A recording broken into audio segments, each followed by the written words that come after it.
chosen one, slow down your breathing, not just physically, but spiritually. Let everything around you fade for a moment.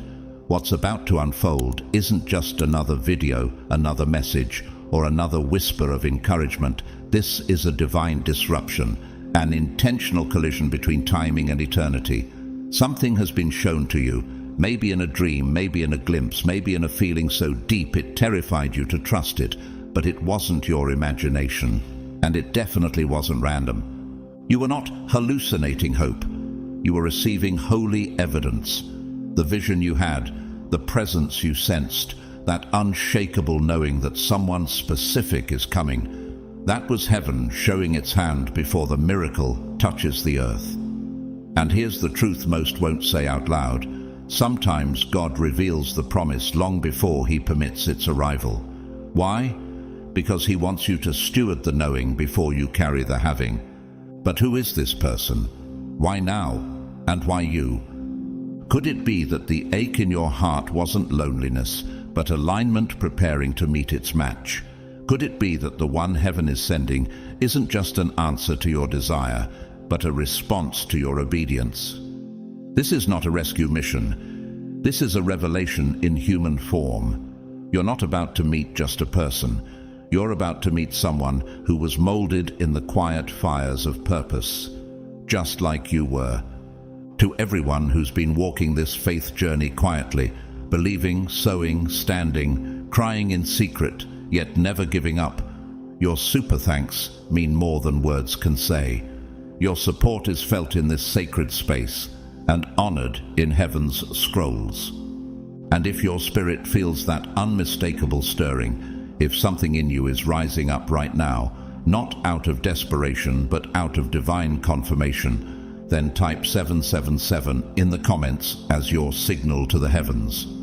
Let it be your way of saying, I'm ready, I believe. I recognize the sound of divine footsteps approaching my life. But what will this divine arrival look like? Will it come with flashing signs and grand entrances? Or will it come in stillness, in peace, in a voice that doesn't try to impress you, but makes you feel understood in a way no one else ever has? And what if their presence doesn't just heal your past, but activates your future? What if this person isn't a reward for being lonely, but a sign that you've been faithful with what others would have abandoned? Stay with me. Don't rush past this, because what I'm about to share next could unlock the understanding you didn't know you needed, but always knew was coming. God's chosen ones, someone special is coming. What God showed you was no accident.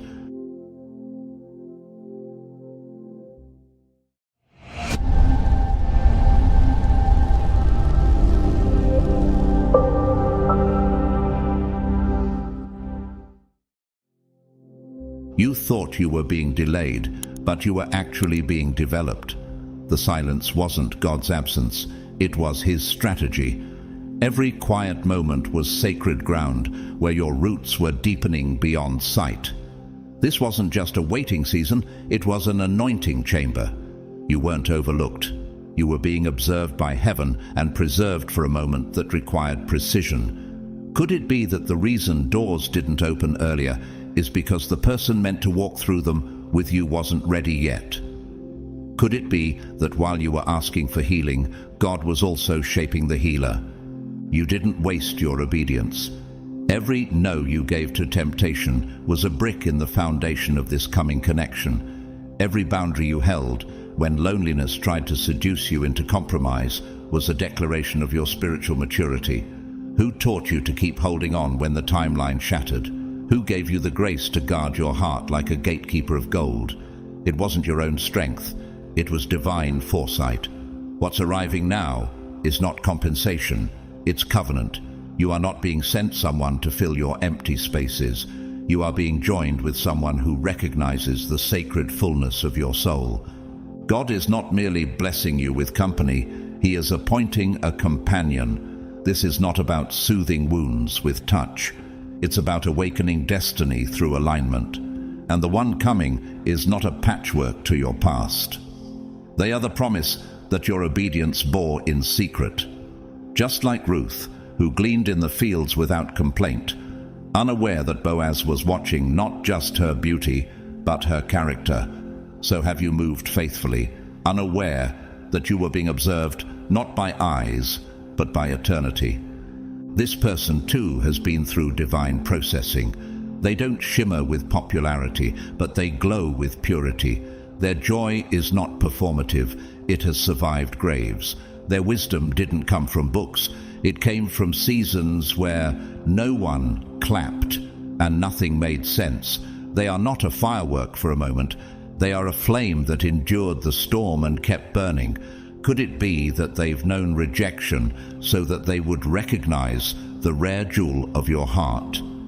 Could it be that they've suffered long enough to finally understand how to love gently?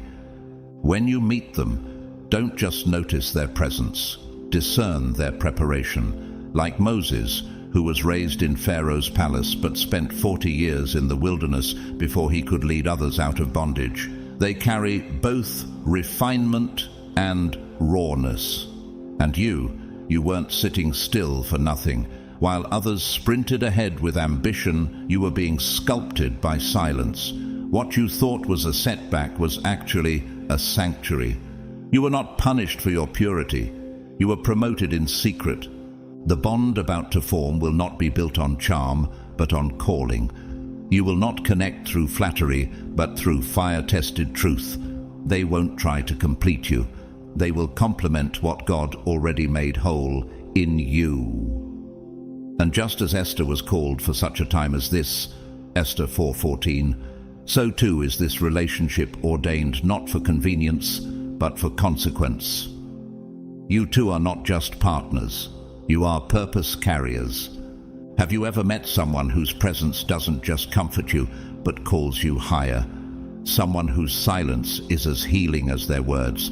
That's the kind of soul heaven is sending into your atmosphere. They're not arriving with flash, but with fruit. They carry the aroma of someone who's been in the fire, but didn't come out smelling like smoke. Daniel 3:27. Their heart has known betrayal, but not become bitter. Their spirit has known loss, but refused to lose hope. And like Joseph, betrayed, imprisoned, yet positioned. This person has survived not just the pit, but the temptation to become cynical. You intended to harm me, but God intended it for good. Genesis 50:20. Their story is soaked in redemption. Their path wasn't easy, but it was divine. They've been brought through enough to recognize the sacred when they see it. And when they see you, they will know. This was not a coincidence. This was a commissioning. Lena, a soft-spoken sculptor from Montreal, spent years carving figures out of discarded wood. People mocked her slow process, but one day a renowned museum curator saw her work and wept, not because it was perfect, but because it carried the residue of deep patience. Now she teaches others how to wait and shape beauty from what others throw away. That's the spirit of the one coming for you, someone who has waited, wept, and now walks with wisdom. Pope John Paul II, once an actor in war-torn Poland, knew suffering and resilience. He once said, "The future starts today, not tomorrow." His leadership didn't emerge from ambition, but from devotion. Like him, the one being sent to you carries a stillness born from storms, a faith not forged in fame, but in fire. Picture a tree growing slowly on a cliff's edge, battered by wind but never uprooted. That's what your heart has become. And the one arriving has been climbing their own cliff, scarred but steady, drawn by the same whisper of God that's been guiding you. So now you wonder, how will you know when they arrive? Will it feel like thunder or like breath? What if you miss it? What if they already came and you overlooked them? But what if they're right on time?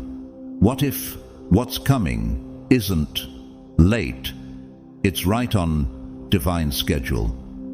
Their external blessings may be visible. Yes, they might carry financial favor, walk in opportunities others only dream of, or have been entrusted with a legacy that outlives their name.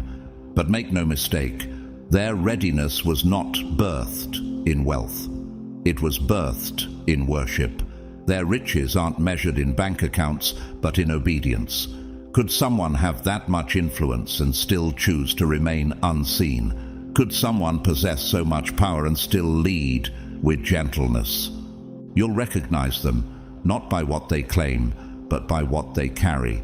They steward blessings like borrowed breath, never grasping, always giving. Their lives are like rivers, not reservoirs. They pour out wisdom without ego, offer encouragement without needing applause, and move through rooms without having to dominate them. When they lift others, they do so with holy hands, not hoping to be noticed, but simply being obedient. What kind of heart blesses in silence? What kind of soul rejoices when another gets the credit? This is not a connection about elevation, it's about partnership. They are not coming to fix you, because you are not broken. God never saw you as incomplete. My flesh and my heart may fail, but God is the strength of my heart and my portion forever. Psalm 73:26. You are already whole. This person is not a missing piece. They are a mirror of the same grace that shaped you. Their purpose isn't to complete your calling, it's to protect it. They will walk beside you as a witness, not a critic, as a warrior, not a rival, as an intercessor, not a manipulator. They won't shrink when your light grows brighter. They won't sabotage when your name is called. They'll pray when you're weary, fast when you're under attack, and rejoice when your promise unfolds. They are not threatened by your oil. They're assigned to help you carry it. Like Jonathan to David, their loyalty will not be rooted in convenience, but in covenant. Jonathan removed his royal robe and gave it to David, not because he lacked position, but because he recognized purpose. 1 Samuel 18:4. This kind of divine relationship isn't natural, it's spiritual. It doesn't emerge through algorithms, chemistry, or social compatibility. It begins in the sacred chambers of heaven. It is the answer to prayers you wept into your pillow. It is the embodiment of intercession spoken between sobs. They were not present for those moments, but somehow they carry the language of your hidden heartbreak. Eleanor, a violinist in her late 30s, once stopped mid-performance to wipe tears as she played a melody she had written alone during her recovery from a near-fatal illness. Years later, when she met a composer who completed the score in perfect harmony without ever knowing her past, she said, "He heard what I didn't speak." Some connections are not built, they are recognized. Malcolm X, the once feared revolutionary who later walked toward truth with tempered wisdom, once wrote in a letter, "I've had enough of someone else's propaganda. I'm for truth no matter who tells it." In the same way, the one arriving in your life carries that depth of clarity. They've seen enough manipulation to value transparency. They've had enough noise to value truth. Their presence will not be a performance, it will be a revelation. You may not recognize them at first. Their arrival won't be wrapped in dramatic timing or cinematic entrances, but you will feel it in your spirit before your mind can explain it. Their footsteps won't disrupt your rhythm. They'll match it, not with forced symmetry, but with divine alignment. Because this connection was born out of prayer, not pursuit. It was confirmed in the spirit before it ever reached your timeline. Have you ever met someone whose silence feels like a sanctuary? Who calms storms not by words, but by presence alone? That's what this will feel like. It won't be chaos, it won't be tension, it won't be the spiritual tug-of-war you've experienced before.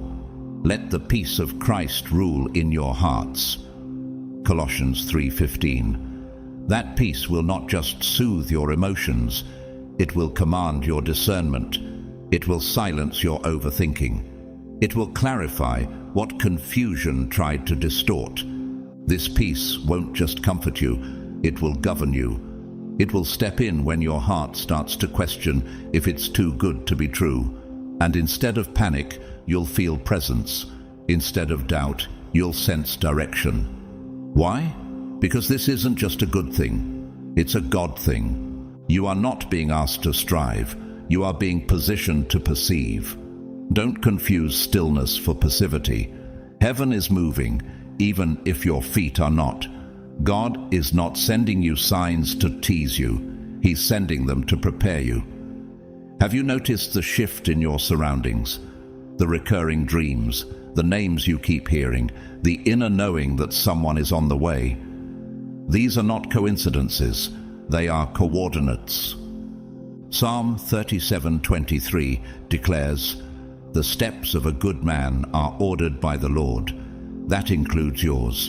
Right now, God is arranging timing like a divine conductor, synchronizing heartbeats, experiences, and healing journeys across distance and delay.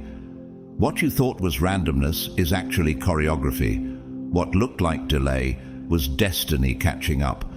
Imagine two monarch butterflies, once caterpillars hidden in separate cocoons, now meeting in the same breeze. Neither rushed the process, but the timing aligned them in flight. That's how heaven is working, pairing what has been prepared. So as this next chapter opens, don't rush the pace. Stay sensitive, stay surrendered, and trust the one who knows the story's end from its beginning. What's coming toward you isn't a detour. It's the fulfillment of everything whispered in sacred waiting. Stay alert. Something subtle is shifting in your atmosphere.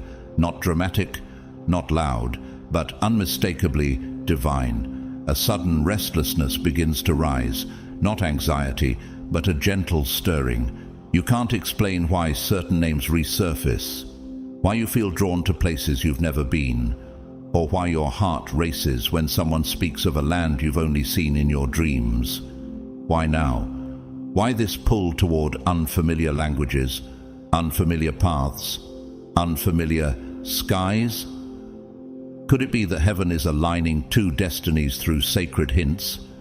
These aren't distractions, they're direction. You're not experiencing wanderlust. You're feeling the gravitational pull of divine proximity. Like Elijah before the whirlwind, your soul senses that something holy is about to arrive. What if that sudden shift in your routine wasn't random, but rehearsal? What if the dream wasn't abstract, but encoded? Watch closely. The alignment will begin with signs so subtle, only a sensitive spirit will catch them. A lyric you've never heard before, yet it arrests your heart. A person you barely know says something that echoes your silent prayer. The signs won't scream, they'll whisper, but their timing will be too precise to ignore. Like celestial breadcrumbs, heaven is syncing your rhythm with another's, tuning your heartbeat to match a melody still forming in the distance. The one who's coming doesn't enter with noise. They carry the scent of mission fields and the humility of someone who knows what it's like to rebuild from ashes. Their eyes don't search for entertainment. They seek eternity. They don't just want a connection, they crave a covenant. Their love is not shallow, it has roots, and it bears the fruit of long-suffering, perseverance and joy, unmarred by pretense. Their spirit speaks the language of legacy, not luxury. They're not trying to impress you with performance. They want to build something that echoes into generations. Could it be that your soul is being prepared not for sparks, but for substance? Not for romance alone, but for a revival of vision. When your paths cross, it won't feel like discovery. It will feel like recognition, as if your spirits once met in the halls of heaven before they met in time. You won't need to explain your scars. They'll recognize them as maps to purpose. What you thought would be an introduction will feel more like a homecoming. How do you explain knowing someone you've never met? That's because some encounters aren't just human, they're holy. This love isn't casual, it's catalytic. It will not just stir your emotions, it will ignite your assignment. Your meeting will not be the highlight of a season, it will be the launch of a mandate. What God is orchestrating is not a fleeting chapter, it's a permanent plot shift. When God joins two people, not just for affection but for activation, something sacred erupts. Affection is beautiful, but what heaven sends also comes with assignment. Chemistry may attract, but calling sustains. This is deeper than mutual interest. This is about divine synchronization. In Acts 13:2, the Holy Spirit declared, "Set apart for me Barnabas and Saul for the work to which I have called them." That wasn't just companionship, that was commission. Likewise, your coming connection is not just relational, it is apostolic in nature. You and this person are not simply going to enjoy one another, you're going to unlock one another. Where their gift was buried under years of silence, your presence will awaken it. Where your confidence had grown weary, their steadfast belief will resuscitate it. You won't compete, you'll complete God's plan. Not by fixing each other, but by affirming the divine fingerprints already there. Just like when Elizabeth, 6 months pregnant with John, met Mary carrying Jesus, the baby in her womb leapt, Luke 1:41. That's what it will feel like. Your callings will recognize each other before your minds fully catch up. Your destinies will leap, not out of surprise, but out of confirmation. Tobias was a linguist who studied languages of ancient civilizations. For years, he worked in silence, translating scripts that no one cared about, until he met Maya, a preservationist from Ethiopia, whose life's work unknowingly depended on the very dialect Tobias had mastered.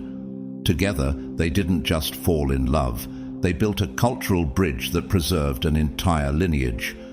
This is the kind of connection that doesn't end in intimacy. It multiplies impact. You may recognize elements of this in someone like Francesca Battistelli, a contemporary Christian singer-songwriter who said in an interview, "The songs I write with my husband are the ones that carry the most power, because they were born from shared fire." Your connection will not just carry power, it will birth it. Through music, message, mission, whatever mantle God has ordained, you'll co-create fruit that feeds more than yourselves. Picture two vines once growing alone, now intertwining around the same trellis. They don't lose their identity, they grow stronger together. That's how divine connections work, not merging to disappear, but aligning to rise. So then, why the signs? Why the stirring? Because heaven never sends without signaling. Every unexplainable tug you feel is a preparation. You are being positioned not just to receive, but to recognize. You are not behind, you're being synchronized. Proverbs 18:22 declares, "He who finds a wife finds a good thing and obtains favor from the Lord." This is not poetic fluff for wedding invitations. It is a decree, a prophetic seal upon your life. It doesn't merely describe what marriage can be, it reveals what divine alignment always is. Favor wrapped in flesh, sent from heaven to collide with your timeline. And favor isn't always flashy. Sometimes it arrives quietly, on the back of obedience. Favor is not luck. It's not chance. Favor is the fingerprint of God, marking a moment that only He could orchestrate. It's what happens when timing, preparation, and obedience align in the Spirit. And when this union comes, it won't carry the giddy high of fantasy. It will radiate the quiet assurance of heaven's backing. You won't be trying to earn their attention. You'll be walking in mutual recognition. You won't have to perform, posture, or pretend. You will simply stand and be seen. Have you noticed it already? The gentle shifts. A sudden nudge to learn about a place you've never visited. The urge to research a city that keeps surfacing in your dreams. A quiet curiosity about new languages, new music, even new fashion choices that don't fit your old patterns. Could it be that your appetite is shifting because your atmosphere is being prepared? These are not random preferences, they are spiritual sonar. Your senses are being trained to respond to something your mind hasn't caught up to yet. Heaven often stirs your spirit before it moves your feet. Just as Elijah stood on the mountain and experienced the fire, the wind, and the earthquake, but heard God only in the still small voice, 1 Kings 19:12. So too are you being invited to hear whispers before the thunder arrives. Are you listening close enough? You are being calibrated, not for fantasy, but for fulfillment. What's coming is not a someday, it's soon. And when it arrives, it will not confuse you, it will confirm you. You'll feel seen, not studied, known, not evaluated. You will not be auditioning for affection, you'll be partnering for purpose. Ruth's divine appointment didn't begin with a romantic dream, it started with a decision. Her words to Naomi weren't about marriage, they were about loyalty. Where you go, I will go. Ruth 1:16. And in that place of surrender, leaving Moab behind, she didn't just find Boaz. She found purpose that outlived her generation. Ruth wasn't chasing love. She was walking in covenant, and love found her on the path of obedience. Ruth 1-2. Could your journey too be leading you towards someone you haven't imagined, but heaven already has? Luca was a barista in Lisbon who never had grand plans for love. One rainy morning, he handed a cappuccino to a visiting architect who had just missed her train. They talked for 10 minutes, then never saw each other again. Or so they thought. 4 months later, he applied for a culinary grant, only to discover she was the judge. She said, "When I tasted his story in the coffee, I knew." Now they run a non-profit cafe that employs former addicts and homeless teens. Their love didn't begin with chemistry, it began with calling. In real life, Pope Francis, a Jesuit priest from Argentina who never sought the spotlight, once said, "You pray for the hungry, then you feed them." That's how prayer works. His journey into papal leadership was not ambition-driven, it was obedience-fueled. The love he radiates is not from position, it is from posture. Like him, the one God is preparing for you may not arrive in grandeur, but they will carry the heart of someone who understands servanthood over spotlight. Imagine 2 stars, light years apart, suddenly visible to each other through divine alignment. Their brilliance doesn't change, it's the atmosphere that does.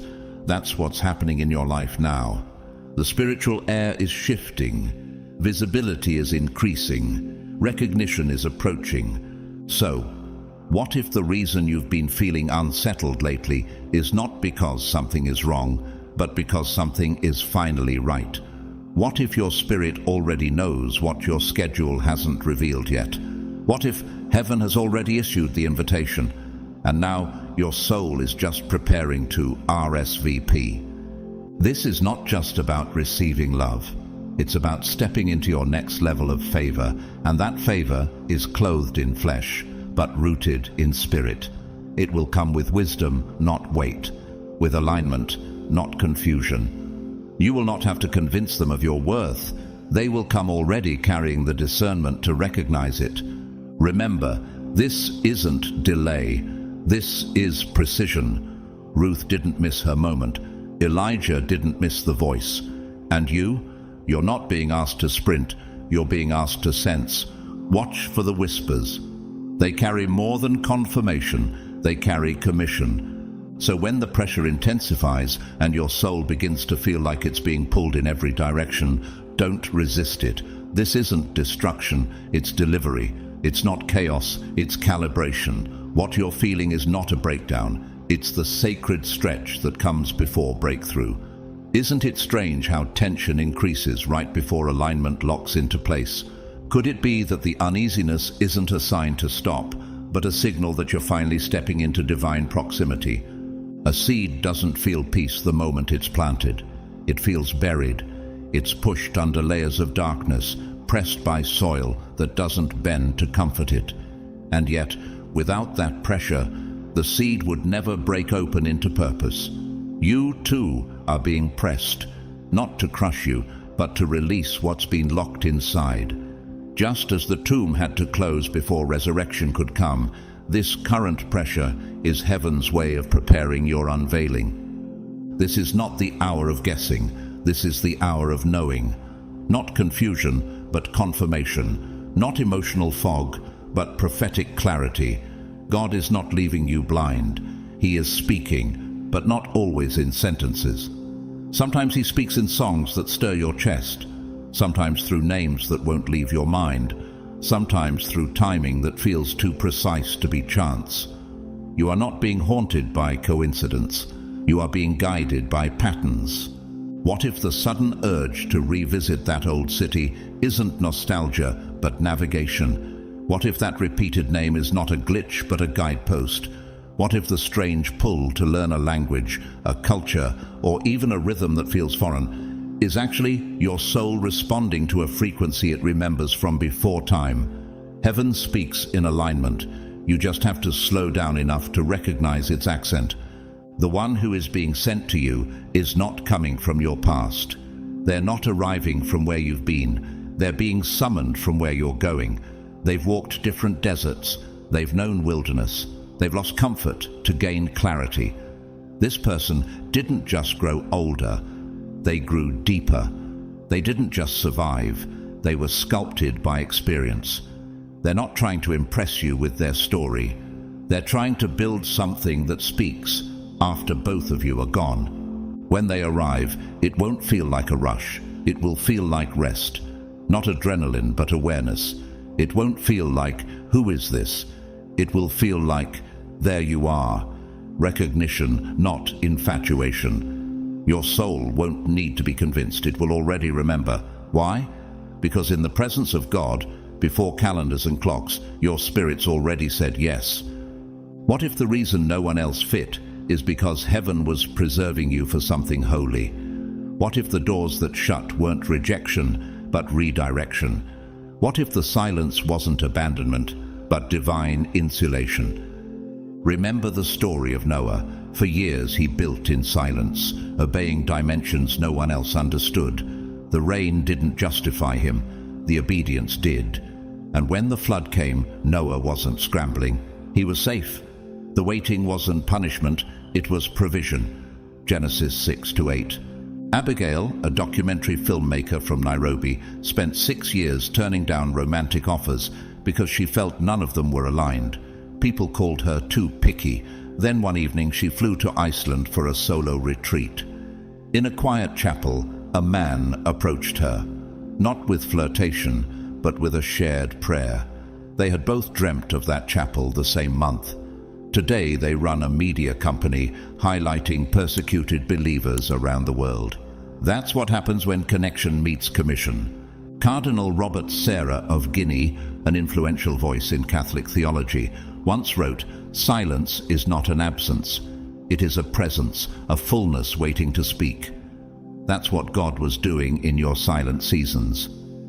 He wasn't absent, he was full, holding you, preparing you, and speaking in a way that words couldn't yet carry. Picture tectonic plates beneath the Earth's crust. They shift slowly, silently, until one day a mountain is born. That's what your story has been. Unseen shifts, private quakes, hidden movements. And now, the mountain is about to rise. Not because of sudden change, but because the foundation has finally finished settling. So here's what you must know deep in your soul. The wait was never a waste. It shaped your discernment. The silence wasn't a void. It sanctified your hearing. The heartbreaks were never evidence of being forgotten. They were heaven's fierce protection. God closed the doors you begged him to open because he knew what was on the other side wasn't worthy of your covenant. What you thought were delays were actually detours keeping you in divine position. You have not missed it. You have been preserved. You have not been wandering. You have been consecrated. And now your alignment is near, not only with purpose, but with the person carrying a key to your next assignment. God was never withholding love from you. He was reserving you for a love that wouldn't fracture under pressure. That's the difference between what you wanted then and what heaven is sending now. You weren't being denied, You were being distilled. The person ordained for your life couldn't step into your past season because they weren't meant to fit the pain of who you used to be. They're being released now into your healed season, into your whole identity, into the you that finally remembers who you've always been. This is not just a connection, it's a commission, and commissions require consecration. Had you met them too early, the collision wouldn't have birthed covenant. It would have reignited chaos. Your traumas would have tangled with theirs.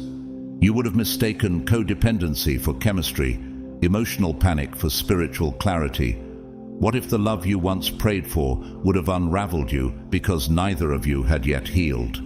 That's why God, merciful in timing, stepped in, not as a barrier, but as a builder, not to break your hope, but to protect your future. What if his wait wasn't a rejection at all, but a redefinition of readiness? What if his delay was your deliverance? You weren't waiting for a person. You were being formed into a promise. What kind of love must it be that God himself stopped the clock to prepare it properly? He knew if you had met in your exhaustion, you would have used each other as medicine, not partners. If the connection came before the healing, you would have leaned into each other's pain instead of anchoring in God's peace. So heaven paused it, not to torment you, but to tether you more deeply to his truth. You weren't just meant to love someone, you were meant to walk in your calling together. That requires identity, not insecurity. Completion in Christ, not reliance on each other's broken pieces. Do you see it now? God wasn't ignoring your longing. He was answering it from eternity. You prayed for something real. He took you at your word, so he sent you through the fire, not to burn you, but to purify what you thought love had to be. He allowed the silence, not to punish you, but to pull you into deeper conversations with him. The loneliness wasn't abandonment, it was invitation. The heartbreaks weren't evidence of being unloved. They were signs of being set apart. James 1:4 reminds us, "Let patience have her perfect work, that ye may be perfect and entire, wanting nothing." That was what he was forming in you. Wholeness, not haste. A heart strong enough to walk in love without losing identity. A spirit mature enough to discern alignment, not chase attention. The great writer and theologian C.S. Lewis once said, "God whispers to us in our pleasures, speaks in our conscience, but shouts in our pain. It is his megaphone to rouse a deaf world." Could it be that those agonizing nights, the ones where your tears baptized your pillow, were the exact moments God was shaping the love you're about to encounter? Not through denial, but through design. Olivia, a trauma counselor from Cape Town, had spent years helping others heal while quietly grieving her own deferred desires. Every attempt at love felt like trying to build a cathedral with broken bricks. Until one day, at a summit she didn't want to attend, she was paired for a workshop with a widowed nurse named Marcus, whose eyes didn't judge her pain. They understood it. Today, they don't just share a home, they share a mission to rebuild lives through storytelling and soul care. Their bond wasn't born in romance, it was born in restoration. You may not have met Marcus or Olivia, but you've walked through the same ache. You've wrestled in the same silence. And just like the chrysalis that holds the caterpillar in stillness before its wings emerge, your stillness was not death. It was transformation. You weren't being left behind. You were being lifted. Have you ever watched the sky after a storm? The ground is soaked, the wind quiet, the air heavy with the fragrance of new life. That's what your heart is entering now. The storm wasn't the end. It was the signal that change had arrived. What follows is not fear, it's fruit. So what should you hold on to now? This truth: God didn't let you break for nothing. He didn't let you cry without harvest. Every delay had purpose, every ache was a seed, every silence was saturated with strategy. The one who's coming isn't showing up to rescue you, they're coming to recognize you. And together you won't just love, you'll launch something eternal. The pain you endured wasn't punishment.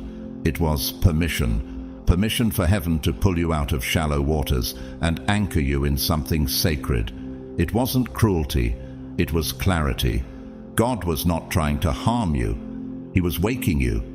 And sometimes the loudest sound he makes is through what feels like silence.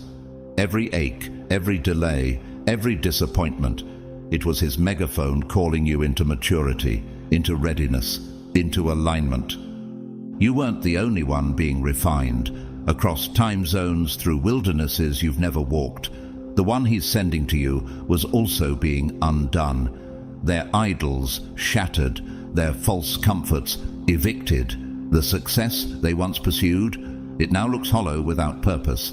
They didn't just cry for romance, they wept for covenant, for a soul that could carry the weight of vision with them. And God answered with fire. Not the fire of destruction, but the fire of refining. Have you wondered if they really exist? If there's truly someone whose healing journey mirrors your own? Someone who prays with the same fire, dreams with the same magnitude, and walks with the same reverence? The answer is yes. But the wait wasn't about finding them. It was about becoming. And now you both are. This wasn't about the calendar. It was about capacity. Not about dates, but design. Not about rushing, but rising. You weren't just waiting for the right time. You were being molded into the right vessel. See, I'm doing a new thing. Now it springs up. Do you not perceive it? Isaiah 43:19. This isn't a distant hope anymore. It's happening. The shift has already started. The longing in your spirit that you can't explain. The unexpected peace that defies your history. The subtle rearranging of your desires. The way your appetite for drama has disappeared and your craving for purpose has intensified. These are not coincidences. These are contractions before delivery. You've outgrown your former longings because they were never built to hold what's about to enter. The voice of regret? Silence it. It no longer has jurisdiction. The heaviness of unanswered prayers, incomplete chapters, unreturned love. Lay it down. Not everything that felt like love was love. Some connections were only classrooms, and what didn't stay was never meant to walk through destiny's door with you. What if the failure wasn't your fault, but your father's protection? What if the heartbreak wasn't the end, but the hallway? What if God closed the door because the one on the other side wasn't built to carry covenant, only companionship? You prayed for promise, so he removed the premature, and it hurt, but it saved you. Psalm 126 verse 5 says, "Those who sow in tears shall reap with shouts of joy." You didn't just cry, you planted. Every tear was a seed. Every lonely night was a soil-turning moment. Every no from the past was creating space for the yes of heaven. You weren't forgotten. You were being rooted. Cassandra, a painter from Athens, once shared that after losing her fiancé, she could no longer paint in color. For 2 years she only painted in gray, until one morning, without planning it, she reached for gold. That day, she didn't just paint a new piece. She unlocked a new purpose, restoring grief through beauty. Now her studio teaches art therapy for widows. Her color returned when purpose entered the room. And what about those nights you whispered, "God, I don't understand, but I trust you anyway"? Heaven recorded every one. God did not overlook your trust. He built on it. And now that trust is becoming a bridge for someone else to walk into your life and recognize you not by appearance, but by spirit. St. Teresa of Avila once said, "To reach something good, it is very useful to have gone astray and thus acquire experience." The one coming to you isn't perfect, but they are experienced in surrender. They've wandered, wept, and worshipped, and when your eyes meet, it won't be awe, it will be recognition. You'll know them because they've been shaped by the same sculptor who shaped you. Visualize a glacier, slow-moving, unseen, carving entire valleys over time. That's what has been happening in your life. While the world looked for instant fireworks, heaven was shaping mountains beneath stillness. And now, chosen one, you are no longer waiting. You are walking. You are no longer hoping. You are harvesting. What you thought you had to beg for is arriving, not as an accident, but as evidence, not as a fantasy, but as fulfillment. Heaven never forgot your name, and what's coming will call it out loud, with clarity, with honor, with the echo of covenant in every syllable. And now, chosen one, the Lord is no longer silent. His voice cuts through the delay and declares with authority, "What I withheld, I now release. What I protected, I now present. What I delayed, I now deliver, because you're ready, and so are they." This isn't just fulfillment, it's divine fulfillment. This is not the soft echo of emotion. It is the sound of heaven's verdict being pronounced over your life. But understand this, the union you are stepping into is not just a remedy for loneliness. It is a reset of your entire mindset. For far too long, you've believed you had to choose between spirit and stability, between purpose and provision. You've been told, explicitly or implicitly, that you could be holy or you could be wealthy, but never both. Who taught you that obedience must come dressed in poverty? Who convinced you that calling and comfort were mutually exclusive? The answer lies masquerading as logic. But today God breaks that agreement. He is not dividing your destiny, He is uniting it. The blessing of the Lord makes rich, and He adds no sorrow with it. Proverbs 10:22. That is not a suggestion, it's a spiritual law. The love that's coming isn't going to pull your heart in two, it will bring your entire life into alignment. This connection is not built on striving or scarcity, it's rooted in stewardship. This person has learned the difference between managing resources and worshiping them. Like Paul, they can say with full conviction, "I have learned the secret of being content in every situation, whether living in plenty or in want." Philippians 4:12. What shaped them wasn't luxury, it was learning. They've lived on both sides of the line, and in every place they kept their eyes on eternity. Could it be that you too are being called to redefine what prosperity actually means? Could it be that abundance isn't measured by what's in your hand, but by how freely your hands give? The one being sent will not be impressed by accumulation. They'll be drawn to your capacity for impact. They won't chase applause, they'll chase assignment. They won't compete with you in calling, they'll complement you in covenant. They'll carry a humility that's unshaken by status, and a strength that doesn't shout to be seen. In their presence, your old beliefs about sacrifice, scarcity, and suffering will begin to unravel. You'll no longer equate holiness with hardship.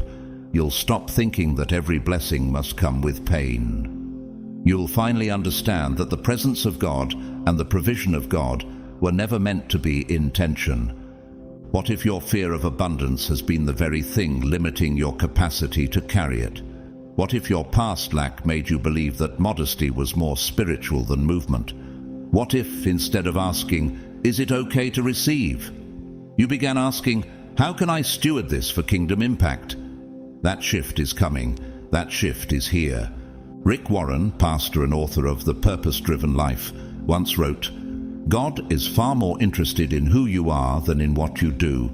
He is much more concerned about your character than your career. And the person being sent into your life has lived this truth. They don't just bring resources, they bring reverence. Their wealth is not a crown, it's a cross. Their prosperity is not proof of ego, it's the result of surrender. They don't accumulate to showcase, they accumulate to serve." Lucien, a software engineer from Geneva, once built $1 million startup, but walked away when he felt God calling him to rebuild public education in war zones. He didn't lose wealth, he redirected it. Today, he and his wife who once taught poetry in refugee camps, create solar-powered learning pods for displaced students. Their abundance doesn't rest in numbers, it lives in legacy. Imagine two rivers, once flowing in different directions, now merging to irrigate a desert. That's what this union will do. It won't just quench personal thirst, it will awaken generations. A good person leaves an inheritance for their children's children. Proverbs 13:22. That inheritance won't only be financial, it will be spiritual, intellectual, emotional. You'll build not just for comfort, but for continuity. They won't just encourage you, they'll activate you. They won't just hold your hand, they'll hold up your vision. In their presence, you'll stop shrinking to fit systems of survival. You'll rise to meet a calling that spans beyond your name. Your understanding of wealth will be healed, not into indulgence, but into instrumentality.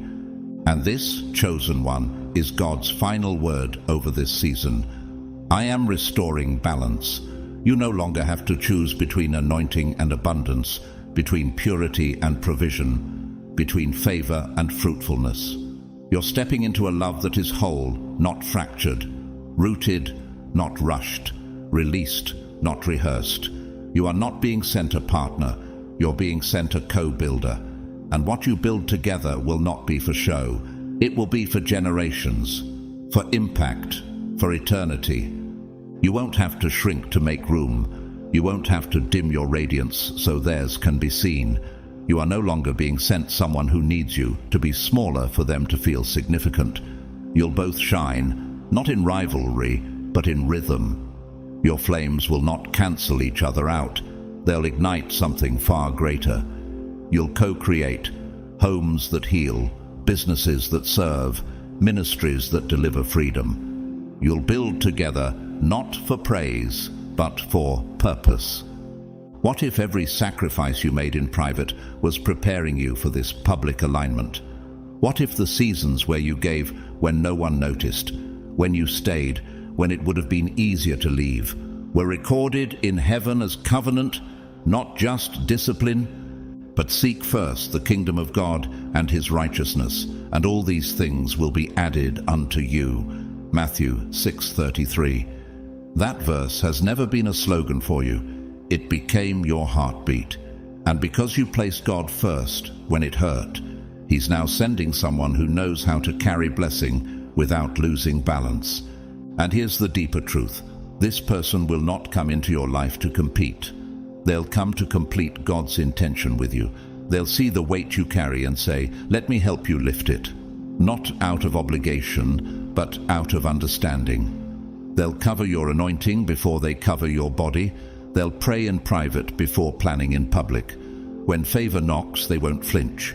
They'll say, this is what we were built for. Could it be that this love isn't here to rescue you, but to restore how you see partnership? Could it be that you're not being chosen because you're flawless, but because you're finally whole in spirit? The Lord says, I'm not blessing you to reward performance. I'm honoring covenant. I am faithful to the faithful, and the person being released will not fall for your polish. They'll honor your process. You'll no longer carry the weight of vision alone. You'll rest. You'll breathe again. You'll feel the difference between being carried and being controlled. You'll stop shrinking when doors open. You'll stop hesitating when your name is called. Why? Because you'll no longer feel the need to apologize for being seen. This is not manipulation. This is divine synchronization. You're not walking into ease. You're walking into calling. And calling comes with capacity. But are you ready to carry blessing without guilt? Are you ready to hold abundance without sabotage? Are you prepared to receive not just love, but legacy? Because this is not indulgence. This is overflow with assignment. You'll pour into others. You'll resource missions. You'll finance freedom. You'll multiply purpose. Jamila, a civil engineer from Morocco, once struggled with the guilt of being the only one in her family to succeed. She nearly quit her scholarship in Switzerland until a mentor told her, don't apologize for being chosen. Use your access to build doors for others. Today, she builds infrastructure in underserved villages with her husband, a former orphan who once prayed for someone with both compassion and vision. Their union is not loud, but it feeds nations. So why do you still hesitate? Why does doubt still knock when God starts opening doors? The enemy will whisper, "Why would someone so wise, so wealthy, so radiant be drawn to you? Why you?" But heaven never answers with shame. Heaven answers with truth. The Lord does not look at what people see. People look at the outward appearance, but the Lord looks at the heart. 1 Samuel 16:7. And your heart, yes, your heart, has always qualified you. Have you forgotten the nights you believed when belief seemed foolish? The prayers you whispered while everyone else was celebrating? Have you overlooked the hidden strength it took to not give up on love, not give up on God, not give up on yourself? The person God is sending is not arriving because you're perfect. They're coming because you're ready, not spotless, but stewarded, not polished, but postured. You're not just compatible in personality, you're aligned in spirit. You were never overlooked. You were hidden, you were guarded. Because the kind of love God prepared required a version of you that could sustain it, not just receive it. The fire you endured didn't burn you, it refined you. And now you carry the kind of strength that doesn't shake under favor. Denzel Washington, an actor and believer whose life models discipline, once said, "Ease is a greater threat to progress than hardship." That's why God didn't give it to you easily. He grew it in pressure. And now you'll steward not just blessing, but blessing with backbone. Picture two ancient olive trees growing on separate hills, windswept, weathered, yet both enduring. And one day their roots meet underground, unseen by the world, but fused by time. That's what this union will feel like. Not a spark, a rooting. So when doubt rises, silence it. When fear whispers, drown it in truth. You are not being chosen now. You were chosen then. For he chose us in him before the foundation of the world. Ephesians 1:4. You're not just worthy of love, you were wired for covenant. You were not seen by accident. You were set apart by assignment. Not because of popularity, not because of public applause, but because of private surrender. God looked ahead and saw the betrayals, the battles, and the burdens. And still, he called you chosen. Not because of your perfection, but because of your posture. He marked you as worthy. Worthy to be loved without condition. Worthy to be seen without fear. Worthy to be trusted with covenant without compromise. But do you know you're not the only one who's been hidden? The one being sent has also wrestled in the quiet. They've stood in prayer rooms asking, "Will anyone ever see the fullness of who I am?" They've been overlooked not because they lacked value, but because their value was too deep to be offered to shallow hands. Like David tending sheep, forgotten by his own father when the prophet arrived, yet chosen by God while still in the field. 1 Samuel 16. They weren't being punished, they were being protected. And now, so are you. The veil is lifting. The unseen is being revealed. Could it be that this holy unveiling isn't just about who is coming into your life, but who you're finally becoming in full light? This person won't be drawn to your polish. They'll be drawn to your perseverance.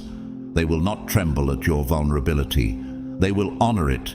Have you ever longed to be met by someone who doesn't flinch when you're honest? Someone who doesn't confuse gentleness for weakness or boldness for pride? This person will see the glory that rose out of your grief. They will not idolize you, but they will never minimize you. They'll hold space for you, not to fix, but to witness what God has refined. With them, there will be no performance, no posturing, no pretending, just breathe, just peace. You will keep in perfect peace those whose minds are steadfast because they trust in you. Isaiah 26:3. And in their presence, peace will become your new baseline, not adrenaline, not emotional chaos, but divine stillness. That stillness will whisper to your soul, you don't have to run anymore. Not from love, not from blessing, not even from the possibility of joy. But what if this connection isn't just about love? What if it's about a blueprint being fulfilled? Could it be that what you've been calling desire was actually destiny stirring? Could it be that God is not just answering your prayers, but manifesting His own design? This is not about display. This is about deployment. Together you will not just feel affection, you will birth legacy. Your union will heal more than your past. It will begin to shift atmospheres. What if your love is meant to break generational curses? What if it's the key to freeing others, not just emotionally, but spiritually? One can chase 1,000, but two can send 10,000 into flight. Deuteronomy 32:30. What you carried alone and barely survived will now become strength doubled, faith multiplied, joy unshaken. And this love? It will not be confined to private moments. It will preach restoration by its very existence. But great callings do not arrive without resistance. The moment your spirits begin to align, expect disruption. Why would the enemy stay silent when purpose is waking up? Why would darkness not try to delay what light is now revealing? Have you noticed the distractions lately? The temptations that seem tailor-made to stir old wounds? The doubts whispering, is this too good to be real? That's not coincidence. That's warfare. But you are not unguarded, for He will command His angels concerning you to guard you in all your ways. Psalm 91:11. That protection includes your thoughts, your emotions, your relationship, and your future assignment together. Anais, a glassblower from Marseille, once gave up on love after losing her husband. For years, she melted glass alone in silence, refusing interviews, refusing invitations, until she met Jonah, a blind violinist, who asked if he could feel one of her pieces. When he placed his hands on her sculpture, he said, "You've been praying with fire." That encounter didn't lead to instant romance. It led to shared rebuilding. Today, they create musical sculptural installations for grief therapy centers. Their story isn't famous, but it is fruitful. So why would you doubt that someone could be sent for you too? Why not you? Why not now? Why not a love that doesn't drain you, but deploys you? Why not a bond that builds, not just safety, but strategy? Dame Judi Dench, a renowned British actress with decades of resilience and reverence, once said, "The work never stops teaching me. The more I age, the more I understand that endurance isn't just surviving, it's staying available to joy." And the one being sent to you has learned the same. They don't confuse abundance with arrogance. They don't interpret your history as hindrance. They've been prepared to meet you, not for fantasy, but for function. Visualize a glacier, not loud, but powerful, not quick, but unstoppable. It doesn't beg to be noticed. It reshapes entire landscapes through quiet movement. That's how this love will feel, not explosive, but undeniable, not temporary, but transformative. So yes, opposition will come, but so will covering, so will clarity, so will confidence. You are not stepping into uncertainty, you're stepping into unfolding. And this next part, it will require all of you, heart, soul, vision, and readiness. You don't have to strive to defend what heaven has already fortified. What God has established doesn't require you to prove anything. When He calls a thing sacred, no opinion can make it common. So let your warfare be worship. Let your defense be prayer. Let your strength be surrender. This is not the time for scrambling. It's the hour of stillness. And in this sacred hour, your greatest preparation is not effort. It is gratitude. Can you bless what you haven't seen yet? Can you praise God for a door you haven't walked through but know is yours? Because the blessing isn't just on the way, it's already in motion. The connection is alive in the Spirit. You are no longer waiting, you are aligning. Begin blessing the one God is sending, even now. Praise God for the clarity they're stepping into. Pray over their nights, their healing, their unspoken burdens. Thank God for the scars they carry, not as reminders of defeat, but as proof that they, like you, were forged in fire and are now ready for covenant. This isn't just about love, it's about reclamation. Through this union, God will restore what was stolen: hope, trust, identity, dignity, peace that your family hasn't tasted in generations. Could your love be the signpost that proves to the world God still honors covenant, even when culture forgets it? Could it be that what you build together won't just impact your home, but echo into history? As the promise draws near, pressure may rise. Don't misread the turbulence. This is not regression, it's resistance. The shaking you feel isn't a sign of collapse, it's the trembling of breakthrough. Have you noticed how the enemy always stirs old chaos when new peace is taking root? How he tries to make you question what you already know in your spirit. But hear this, you are not breaking, you are breaking through. This is spiritual contraction before birth. This is heaven pushing purpose into position. The warfare itself is confirmation. You are closer than you've ever been. This is not the moment to react in fear. It's your moment to rest in faith. Rest in what God has already spoken. Rest in the shield He's placed over your name. Rest in the assurance that the one who began this good work will not leave it unfinished. Being confident of this, that He who began a good work in you will carry it on to completion until the day of Christ Jesus. Philippians 1:6. So don't let a temporary storm sabotage an eternal setup. Don't let the presence of tension confuse you. What if the shaking is heaven reordering the terrain beneath your feet so you can walk through what would have broken you before? You are being asked to go deeper, to respond to resistance with reverence, to let peace, not panic, dictate your posture. Can you remain still even when your flesh wants to sprint? Can you stay anchored even when your emotions want to run? And now, as heaven aligns time, people, and place, know this: what God is beginning, He intends to finish. You are not late. You are not behind. You are simply being invited to remain rooted, steady, attentive to the orchestration happening all around you. The Lord is whispering over you now. Do not flinch. Do not fold. Hold your ground. I am delivering what I promised. And in this space between revelation and realization, He is not asking for panic. He is asking for praise. Before the door swings open, bless the atmosphere behind it. Begin clearing the space. Not just your home, but your heart. Not just your schedule, but your soul. This isn't preparation for a guest. This is consecration for covenant. You're not setting a table for fleeting romance. You're building a sanctuary for legacy. Because the one God is sending isn't coming empty-handed. They are bringing assignment.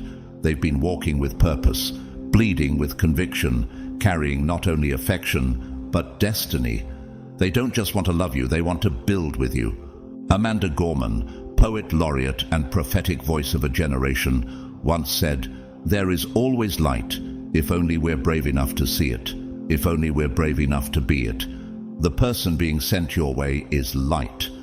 But so are you. And when your lights meet, they won't blind, they'll illuminate. Sergio, a disaster relief coordinator from Colombia, once described his ideal partner not by beauty, but by fire. After 2 failed engagements, he stopped praying for compatibility and started praying for assignment.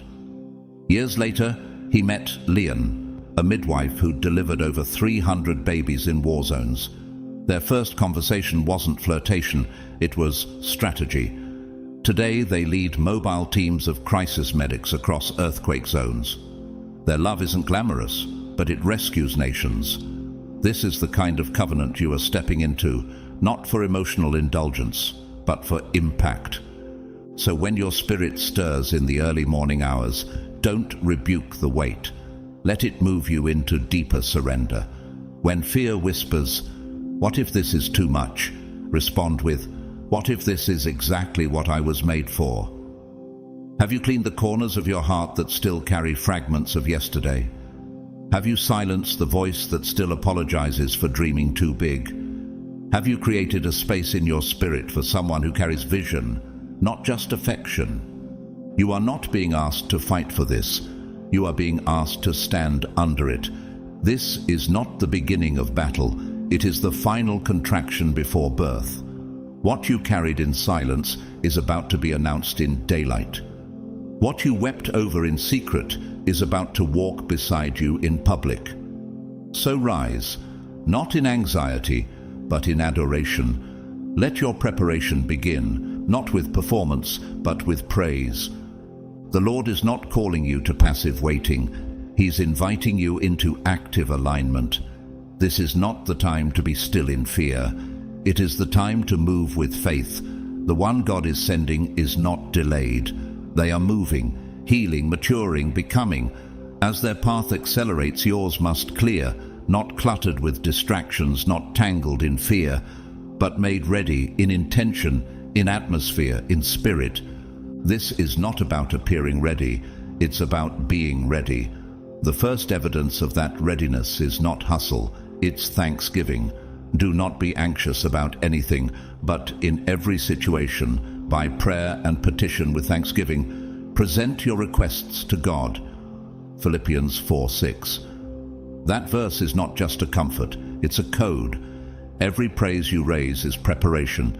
Every word of thanks tills the soil where love will take root. So begin now, not later, not when you feel more spiritual. Now start blessing the one who's coming before they arrive. Pray over their restoration. Thank God for their deliverance. Celebrate the victories they've yet to share with you. Why? Because every declaration from your lips is not emptiness, it's activation. Have you thought about what it means to prepare not just for love, but for legacy? Are you making space in your life for something that will last generations? Have you been speaking to their spirit as if they were already listening? Every word of gratitude expands your capacity. It stretches your faith. It silences fear before it can settle. Could it be that your words today are cultivating their freedom tomorrow? This is not about romantic idealism. This is about reality, about spiritual responsibility. God is trusting you with covenant, not just companionship. So begin to evaluate what still clutters your emotional home. What needs to be cleared out, not from fear, but from honor? Who are the voices you've allowed in your ears that no longer speak to your future? What routines are holding residue from your old season? This isn't about control. It's about creating a space worthy of what heaven is preparing to entrust to you. You're not making room for chaos. You're making space for glory. You're being invited into softness without shame, peace without guilt, intimacy without anxiety. What if the tenderness you've always longed for isn't a weakness, but a weapon? This isn't about sharing a life. It's about building a sanctuary. You won't just live beside this person. You'll co-create with them. Together, your home won't just be comfortable. It will be consecrated. A place where purpose is nurtured, faith is multiplied, and weary souls find rest. Could your union become the altar where other people encounter the presence of God? But remember, what you treat as common will fade. What you honor as holy will flourish. Are you guarding this promise as sacred, or are you bracing for disappointment as a form of self-protection? That isn't discernment. That's fear disguised as wisdom. You are not being asked to be blind. You are being asked to believe. So is my word that goes out from my mouth. It will not return to me empty, but will accomplish what I desire and achieve the purpose for which I sent it. Isaiah 55:11. If God's word can carve rivers through rock, can't it also make a way for what your heart has been promised? Lift your head. Can you feel it? The air is shifting.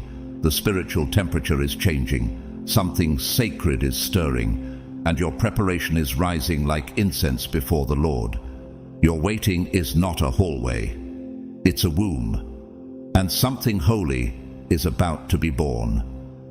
Benny, a cultural historian from Barcelona, had spent 2 decades researching forgotten revival movements. He often joked that he was married to archives. One evening during a live stream, he mispronounced an ancient Hebrew name and was gently corrected by a viewer named Salome, a seminary-trained language instructor from Kenya. That brief correction led to an email, then to a joint book project, then to marriage. Their wedding was attended by former students, ex-atheists, and historians from 4 continents. What began as a mistake became a multinational ministry of restoration. And what about you? Could your obedience, your quiet acts of worship, be the doorway to something global? Could your union be bigger than intimacy, crafted to heal entire regions? Shonda Rhimes, the powerhouse behind shows like Grey's Anatomy and Bridgerton, once said, "Dreams are lovely, but they're just dreams unless you do the work." She wasn't speaking to just writers, she was speaking to builders. And right now, you are not just dreaming of love, you're doing the work to receive it well. Can you feel the soil beneath you shifting? Like a tree sensing spring before a single bloom appears. That's what your spirit is doing right now. You're not reacting to what's around you. You're responding to what's about to bloom within you. This is not just about you. The Lord is lifting your eyes past yourself. What He's forming in your life is not just a gift. It's a seed that will carry fruit beyond your name. Know therefore that the Lord your God is God. He is the faithful God, keeping His covenant of love to 1,000 generations of those who love Him. Deuteronomy 7:9.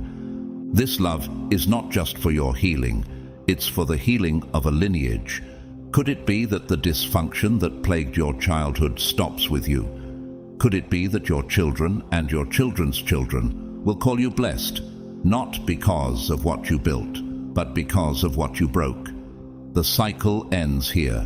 What you're about to build, whether it involves biological children, spiritual legacy, or both, will not merely endure, it will transform. Your house will not just host love, it will become its definition. Your lineage will not guess what covenant looks like, they will live inside it. They'll breathe it in your laughter, feel it in your forgiveness, see it in the way you and your partner carry joy when storms rage.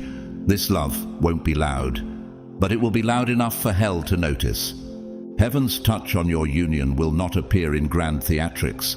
It will show up in how you both remain soft when the world turns cold. It will reveal itself in the way you offer second chances without keeping score. In the way you give without tally, serve without agenda, and forgive without delay. That kind of love preaches louder than any pulpit. It will be tested. But what is divine must be tested, because anything eternal must first pass through pressure. Can you feel the weight of that kind of calling? Do you sense that what God is bringing together isn't just for you, but for what's coming through you? What if your children's children are the ones who benefit from your obedience today? Are you ready to model love that heals bloodlines, not just feelings? What if your faithfulness now unlocks freedom for people you'll never meet? Not every voice around you will understand this kind of calling. They were never supposed to. Some will whisper assumptions. Others will ask cynical questions. A few might even try to minimize what they cannot measure. But listen closely. This love is not for their understanding. It's for your obedience. You were not created to please the public. You were called to walk in covenant. What God has joined together, let no man separate. Mark 10:9. That includes opinions from people who can't see what God is building. That includes the expectations of a culture obsessed with appearances.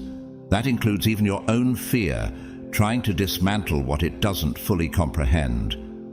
This union is not a public performance. It is a prophetic assignment. The covering on your relationship is not dependent on public validation. It's anchored in revelation, and that's why it will stand. You're not being paired for flirtation or fleeting moments. You are being positioned for a lifetime of divine alignment. This isn't just a romance, it's a revival. It's the answer to decades of whispered prayers. It's the redemption of abandoned hopes. The anointing on your union won't just bless you, it will overflow. It will cascade into extended family. It will heal ruptured histories. It will reconcile generations that never got the love story they deserved.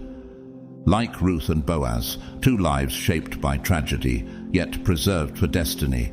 What looked like a simple connection became the bloodline of the Messiah. Their union wasn't rushed, it was redeemed. And when God joins two hearts that have surrendered to refinement, the oil that flows from that connection breaks chains, visible and invisible, personal and communal. So don't downplay this. Don't shrink this sacred thing down to something casual.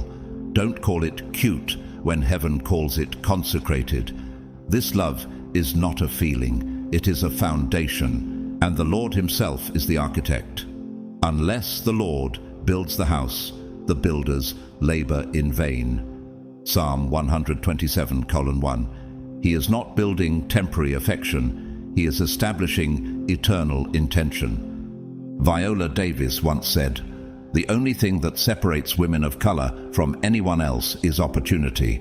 But the same applies to spiritual inheritance.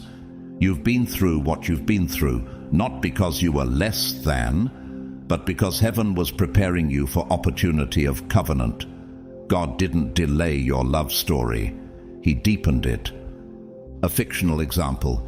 Picture Elias and Mireille, two refugee volunteers who met on the outskirts of Istanbul. He had lost his family to civil war. She had escaped a life of addiction and betrayal. Together, they ran a makeshift school for children with no homes. Neither had wealth or fame, but their tent became the safest place in the region, a sanctuary soaked in laughter, bread, and the word. It wasn't flashy, but it was holy. That's what's coming to you. Not a parade, but a presence. When it arrives, don't look for fireworks or chaotic passion. Look for peace. Not surface calm that hides storms, but peace that guards. And the peace of God, which surpasses all understanding, will guard your hearts and your minds in Christ Jesus. Philippians 4:7. That kind of peace will silence the need to perform. It will allow your soul to finally exhale. What if the real sign of divine love isn't adrenaline but stillness? What if you've been waiting for someone to stir your emotions when what your soul really needed was someone who would calm them? This is what happens when God writes the story. You won't feel the need to fight for their attention, perform for their affection, or shrink to avoid rejection. You'll feel the weight of something unbreakable because it was forged in heaven, not manufactured on earth. And yes, there will be days when you are misunderstood. But when the world tries to measure what it can't comprehend, stand firm. You're not building this for the approval of man. You're building it on the Word of God. So, chosen one, are you ready to carry not just a love story, but a legacy? Are you prepared for love that doesn't just fill your heart, but redefines your household? Are you willing to believe that the love ordained for you is not just sacred, but strategic? The season is shifting, the ground is shaking, and the foundation beneath your feet is being made ready for something that will stand for generations. When they speak, their words won't twist your soul into confusion. They will minister peace, not pressure. Their voice won't make your stomach knot with anxiety or suspicion. It will be a rhythm your spirit already recognizes, a language your wounds understand as safe. Their presence won't amplify your insecurities. It will anchor your identity. You'll stop rehearsing how to sound acceptable or look impressive, because in their gaze, you will not find control. You will find recognition. You won't be performing for their affection. You will be resting in their honor. What will it feel like to finally be seen without distortion? What does it mean to be fully loved without pretense or prerequisite? Have you imagined what it's like for your strength to be embraced, not resented? What if the silence between you wasn't awkward or tense, but sacred? They won't just make room for your fire. They'll tend to it. When your light shines, they won't shrink in competition. They'll expand in support. Their laughter won't pull you off course. It will heal your inner child. Their strength won't control you. It will cover you. Their love won't suffocate with neediness. It will rise with reverence. And yes, old fears may try to resurface. Old lies may whisper that this kind of love can't last. But truth will roar louder. As the Father has loved me, so have I loved you. Abide in my love. John 15:9. This relationship will be defined not by sparks, but by abiding. Not just chemistry, but covenant. Not intensity, but intimacy. You'll know it's them not by fireworks, but by how your soul exhales. They won't complete you, because God already did that, but they will converge with you, amplifying everything He placed within you. Their presence won't distract you from purpose. It will pull it to the surface. You won't lose yourself. You'll become even more yourself. And when the promise walks into your life, the world may stare in confusion. Some will question the timing. Others will raise eyebrows at the age difference, the speed, the background. But remember this: you weren't called to fit a formula. You were called to fulfill a covenant. Just as David and Jonathan were bound not by convenience but by calling, the soul of Jonathan was knit to the soul of David, and Jonathan loved him as his own soul. 1 Samuel 18:1. So too will your connection defy surface understanding. Your union may not meet every checkbox others invented, but it will carry what no performance can fake: anointing. Those He predestined, He also called. Those He called, He also justified. Those He justified, He also glorified. Romans 8:30. This is not random, it is predestined. Stop trying to explain the miracle. You weren't called to appease logic. You were called to walk in alignment. The person God is sending won't come with a checklist. They'll come with oil. Oil for your wounds, your wisdom, your warfare. They will be prepared not for who you pretend to be, but for who you truly are. Their heart will be trained for your history. Their hands will know how to carry your calling. Their love won't tremble in the face of your past. It will rise to redeem it. Can you release the need to be understood by outsiders? Can you stop over-explaining a love only heaven could orchestrate? Can you let fruit be your answer and peace be your proof? Not everyone who started this journey with you is meant to finish it, and that's okay. You're not performing for approval, you're building for the kingdom, and that building comes with a cost. John Newton, the former slave trader turned abolitionist preacher, didn't write Amazing Grace because he was impressive. He wrote it because he was transformed. Your union will echo that same grace, unearned, undeserved, yet undeniable. What once caused shame will become the backdrop for redemption's song. You are not random, you are woven, and so is the one coming. A fictional woman named Amina once thought she had missed her season. In her late 40s, after surviving betrayal, infertility, and bankruptcy, she began mentoring younger women in her church. There, she met Emmanuel, a widowed architect with 2 daughters and a quiet strength. What started as shared service became sacred synchronization. Together, they rebuilt not just each other's lives, but their community's hope. This is what God does. He doesn't just send people, He sends assignment-bearing vessels, and you, chosen one, are about to receive one. Like coral reefs that anchor ecosystems under pressure, your connection will become a sanctuary beneath the storms. Others may never understand how or why it works, but they'll feel the evidence in the peace it brings, in the safety it creates, in the ripple effect of healing that touches every soul around it. So when the whispers come, when resistance tries to stir, don't engage. Don't lower your spirit to match their volume. You were never called to argue. You were called to bear fruit, and fruit is never loud, but it's always undeniable. This is not coincidence. This is commanded alignment. Just as God spoke creation into being with a word, separating light from darkness, setting boundaries for the sea, assigning glory to stars, He has spoken over your union with equal intentionality.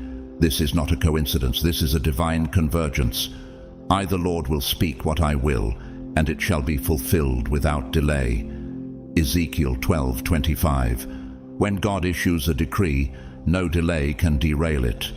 When heaven commands alignment, no demon, no doubt, no gossip can divide it. This love will not arrive with fanfare or noise. It won't advertise itself in prideful flashes. It will stand silently and sovereignly because it knows who sent it. You won't have to scream its validity. You will live it. And as you live it, the world will see a relationship not manufactured by culture, but authored by heaven. You are not being called to defend this miracle. You are being called to embody it. Can you release your need to be understood by people who were never assigned to comprehend your story? Can you lay down the fear that you'll be too much again? Can you believe this is different? You've exited the wilderness, not because the terrain got easier, but because the assignment became clearer. Solitude was not punishment, it was purification. Isolation didn't delay you, it prepared you. God wasn't ignoring your prayers, He was fortifying your posture. And now, the one who is coming will not just enter your space, they will recognize your soul. They won't fear your depth, they will honor it.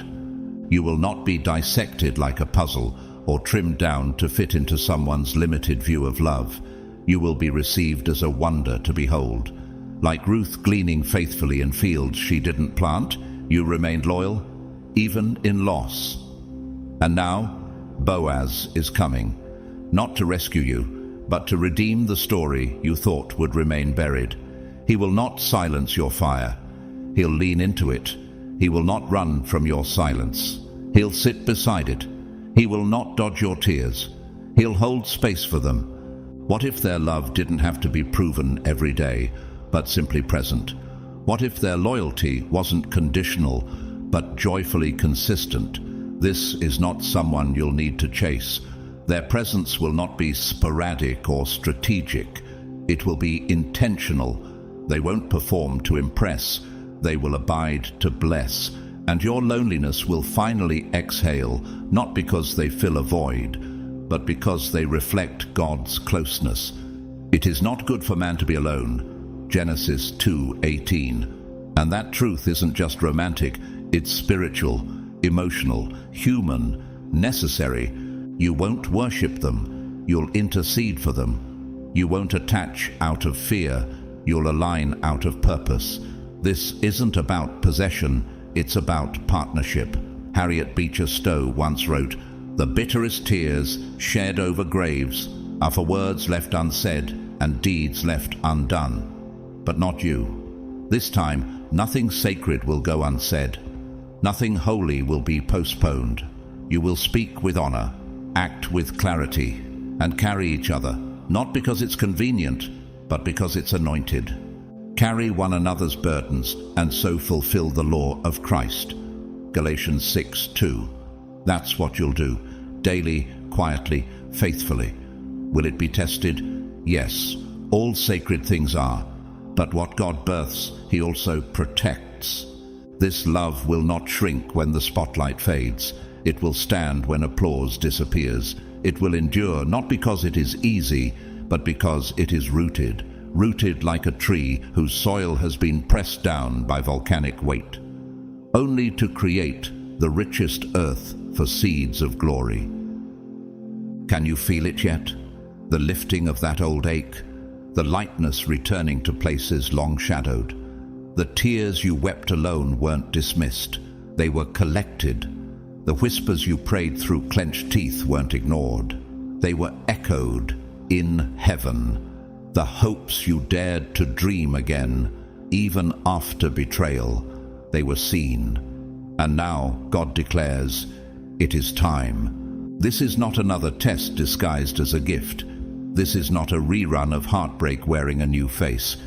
This is fulfillment. It won't be flawless, but it will be faith-filled. It won't look like the movies, but it will feel like divine familiarity. Like something you knew deep in your bones was possible, even when the world said it wasn't. Will you walk into it with hesitation or with honor? Will you prepare the space in your life, not just physically, but spiritually? Will you dare to believe this isn't too good to be true, it's too God to be false? The Lord has already gone before you. The doorway is not being built, it's already open. The table isn't being set, it's already prepared. And yes, the one who has been praying for you is already on their way. They are not a stranger to divine instruction. They are moving in sync with heaven, and you, chosen one, are about to intersect with a promise that never had an expiration date, only a divinely appointed arrival. So, lift your head, expand your heart, ready your home. The time has come. The love God is preparing for you is not just a romantic breakthrough, it is a divine commissioning. It doesn't arrive to decorate your life, it arrives to accelerate your calling. You are not merely receiving affection, you are being entrusted with an assignment. What's coming is not the finish line, it's the first page of a new prophetic chapter that was authored in eternity. This isn't a feel-good message to keep you hopeful. This is a holy alarm, meant to activate your alignment. Can you feel it? Something is shifting in how you walk, how you think, how you steward your space. Why? Because this level of covenant doesn't land in passivity. It rests in preparation. You don't earn it through striving, but you do honor it through posture. What does that mean in real time? Start with your room. Clean it not as a chore, but as a prophetic declaration. Declutter not to impress a visitor, but to say to God, I'm clearing the altar. Set your environment like someone who believes that heaven might just knock on your door tomorrow. You're not making room for a person. You're preparing a dwelling place for purpose. Just like Noah built the ark before the first raindrop, you're being called to build in faith. Can you move without proof? Can you prepare without a date? Can you praise before the arrival? Take inventory of your habits. How do you begin your mornings? With chaos or with worship? What words fill your atmosphere, grumbling or gratitude? When your schedule is stretched, do you still make time for reverence? Because when this person arrives, they won't be your structure.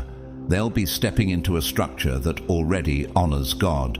Will your rhythm suffocate them or support them? Will your life be an invitation or a warning? Speak life, even on the days your emotions try to lie. Declare peace when anxiety knocks. Bless what you haven't seen yet. Worship not to earn. Worship because you believe. Present your bodies as a living sacrifice, holy and acceptable to God, which is your spiritual worship. Romans 12:1. Can you anoint your kitchen with praise? Can you speak blessings over your laundry, your commute, your quiet moments? God, I thank you in advance for the one you are forming. I bless their wounds, their calling, their courage. I speak joy over their sorrow and restoration over their waiting. This is not just a prayer for them, it's a formation for you. Every act of gratitude is stretching your faith into a dwelling place for glory. Corrie 10. Boom once said, never be afraid to trust an unknown future to a known God. You're not trusting blindly, you're trusting the one who handcrafted your days before one of them came to be. And because of that, your confidence isn't in outcomes, it's in orchestration. There's a fictional woman named Leah in her late 30s. She never rushed into relationships out of fear of time. She spent a decade mentoring teens, worshipping in secret, and rebuilding her boundaries. And when love arrived, it didn't shock her. It fit her, not because it was perfect, but because she had become a safe space for it. She didn't shrink when it knocked. She opened the door with clarity because she had already been living like the answer, not the question. Can you do the same? Can you show up like someone who already trusts that destiny is not delayed, it's designed? Let your generosity remain, even when it feels unnoticed. Let your kindness stay lit, even when you're weary. Forgive even when there's no apology. You're not modeling for a partner. You're mirroring the nature of God. This isn't about attracting attention. It's about becoming a sanctuary. What you're doing is not performance. It's preparation. It's legacy stewardship. For the eyes of the Lord range throughout the earth to strengthen those whose hearts are fully committed to Him. 2 Chronicles 16:9. Even the earth knows this pattern. A solar eclipse doesn't happen because the moon strives to be seen. It happens because alignment brings glory. That's what you're walking into, a heavenly eclipse. A moment where everything lines up because of where your heart is positioned. Will you trust God even when you can't see movement? Will you prepare the table before the guest is confirmed? Will you praise like the promise is already pacing toward you? For we are God's masterpiece, created in Christ Jesus to do good works, which God prepared in advance for us to do. Ephesians 2:10. This is not hype, it is holiness. It is the sacred choreography of legacy being birthed through intimacy. You are not just waiting for someone to love. You are learning to host God's covenant. You are becoming the kind of person who doesn't panic when the blessing comes, but walks in rhythm with it, confidently, reverently. So yes, clean your home, speak life over your routine, anoint your atmosphere, but more than anything, prepare your spirit, because what's coming is not a human rescue, it's a heavenly partnership, and when it arrives, you won't be stunned. You'll be ready. Chosen one, if your spirit has been stirring as this word was released, it's not by chance, it's because heaven has already begun unveiling the fulfillment. What you've heard today was not simply encouragement, it was divine alignment. The love that is coming isn't just for comfort, it is for covenant. The wait wasn't wasted. The wounds were not in vain. What God is about to place in your life will reflect everything you surrendered for, everything you prayed through, and everything you dared to believe could exist. So hold this truth close. You are not being sent a person. You are being entrusted with a purpose. And the love that meets you in this next season will not just make you feel seen. It will remind you that you were always known by God. If this word resonated with you, don't keep it to yourself. Like, share, and comment, Amen, if you receive it in your spirit. Subscribe so you don't miss what heaven is releasing next. This community is not just growing, it's awakening. To everyone who has supported this channel, whether through super thanks, silent prayers, or faithful listening, thank you. Your presence here is not overlooked. Your support fuels the mission to bring prophetic truth to hearts across the world. Now, may the Lord bless you with discernment in your preparation, boldness in your obedience, peace in your waiting, and joy in your unfolding. May the love He is sending be greater than you imagined, more holy than you hoped, and more lasting than anything you've ever known. You're not just entering a new relationship. You're stepping into a divine revival. Walk into it with reverence, with readiness, and with radiant expectation. Your time is now, and this is holy ground.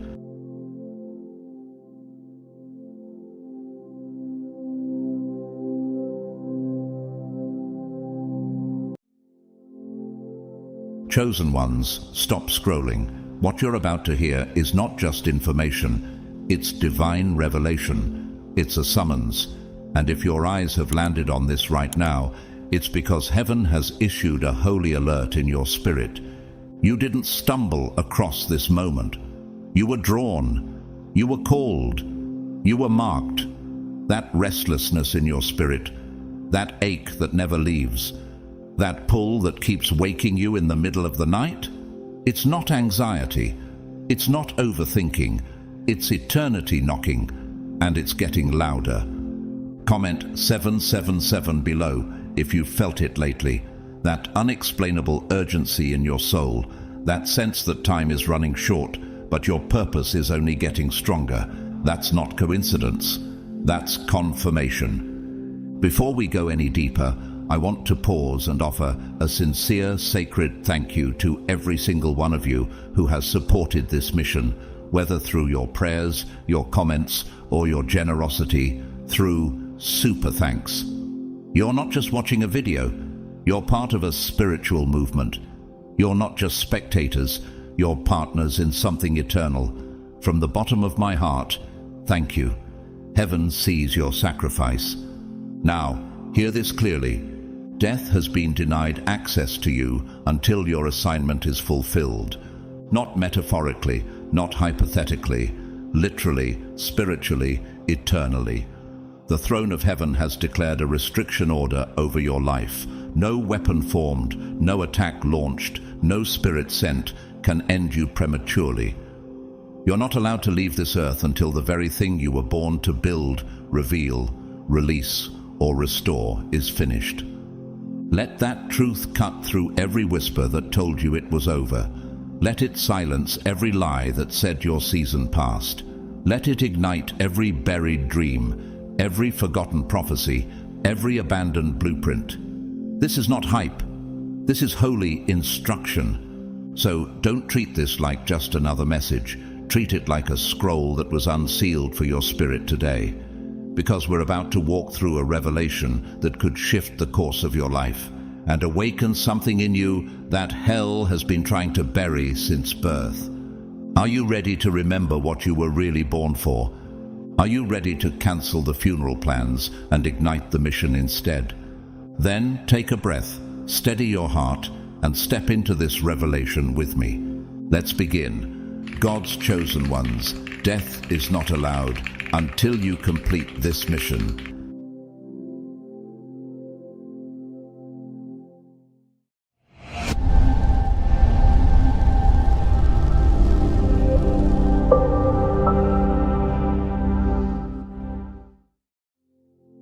Before the task is revealed, before we even speak of why death has no permission to claim you yet, we must return to the origin of your existence. And that origin is not your first breath. It is not the sterile hospital room where you were cradled.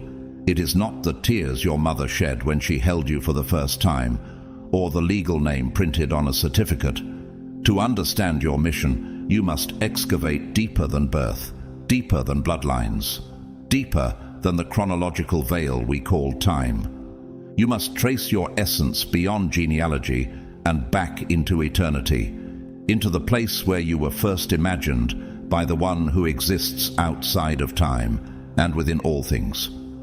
You must return to the dimension of divine thought, where you were not simply created, but known. Before I formed you in the womb, I knew you. Jeremiah 1:5. Let the weight of that linger. God didn't simply observe your arrival. He didn't merely approve your existence once you were formed. He knew you, ontologically, cosmically, intentionally. This knowing is not casual. It is covenantal. It means you were not discovered. You were dispatched. You didn't enter the world randomly. You ruptured into it on divine orders. Before your body had form, your soul had coordinates. Before you took up space on earth, you were already occupying purpose in heaven's timeline.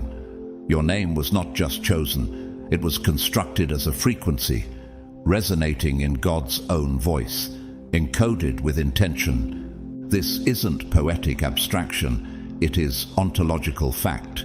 In neuroscience, there's a phenomenon known as pre-attentive processing. Your brain registers certain stimuli and patterns before you become consciously aware of them. This is what happened with you.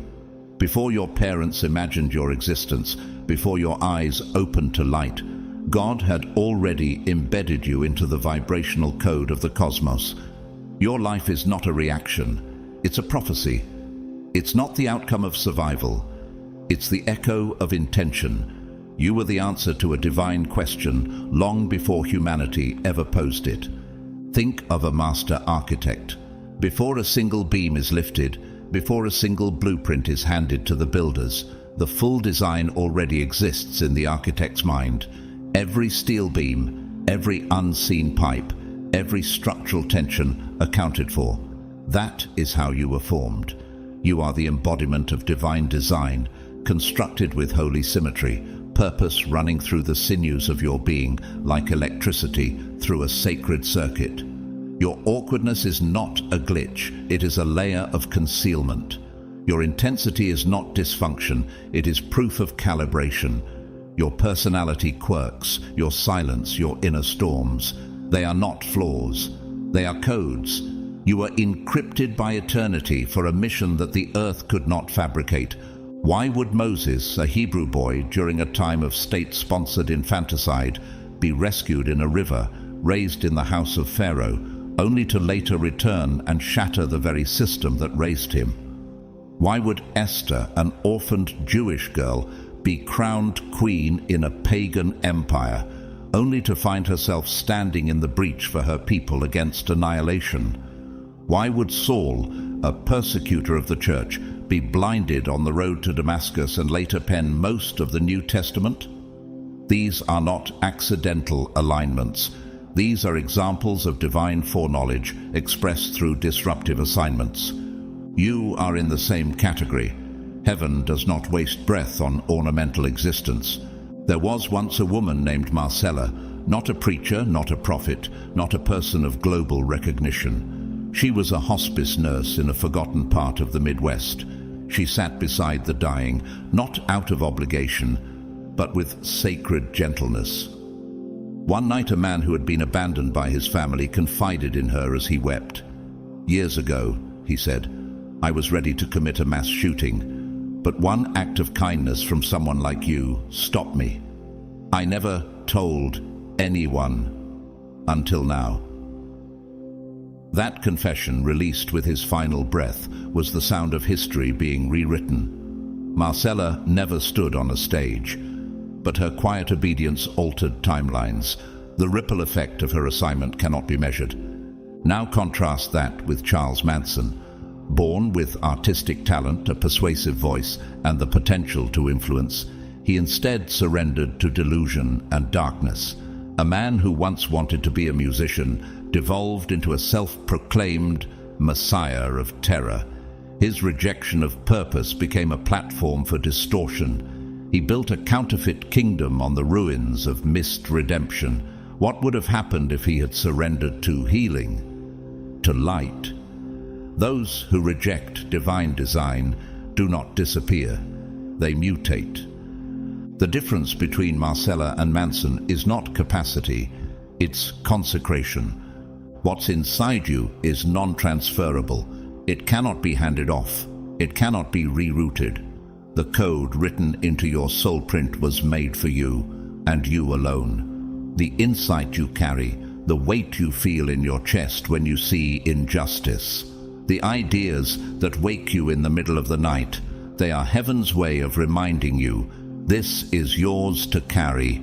If you've been attacked, it's not because you're weak, it's because you're wired.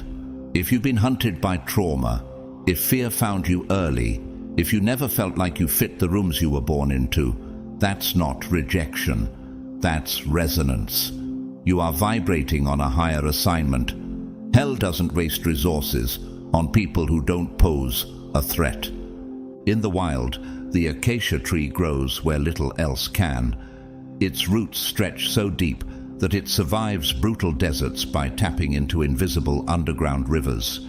It thrives not because the climate is kind, but because its internal structure was designed for endurance. You are the same. You outlived what should have buried you, not because you're lucky, but because your survival is structural.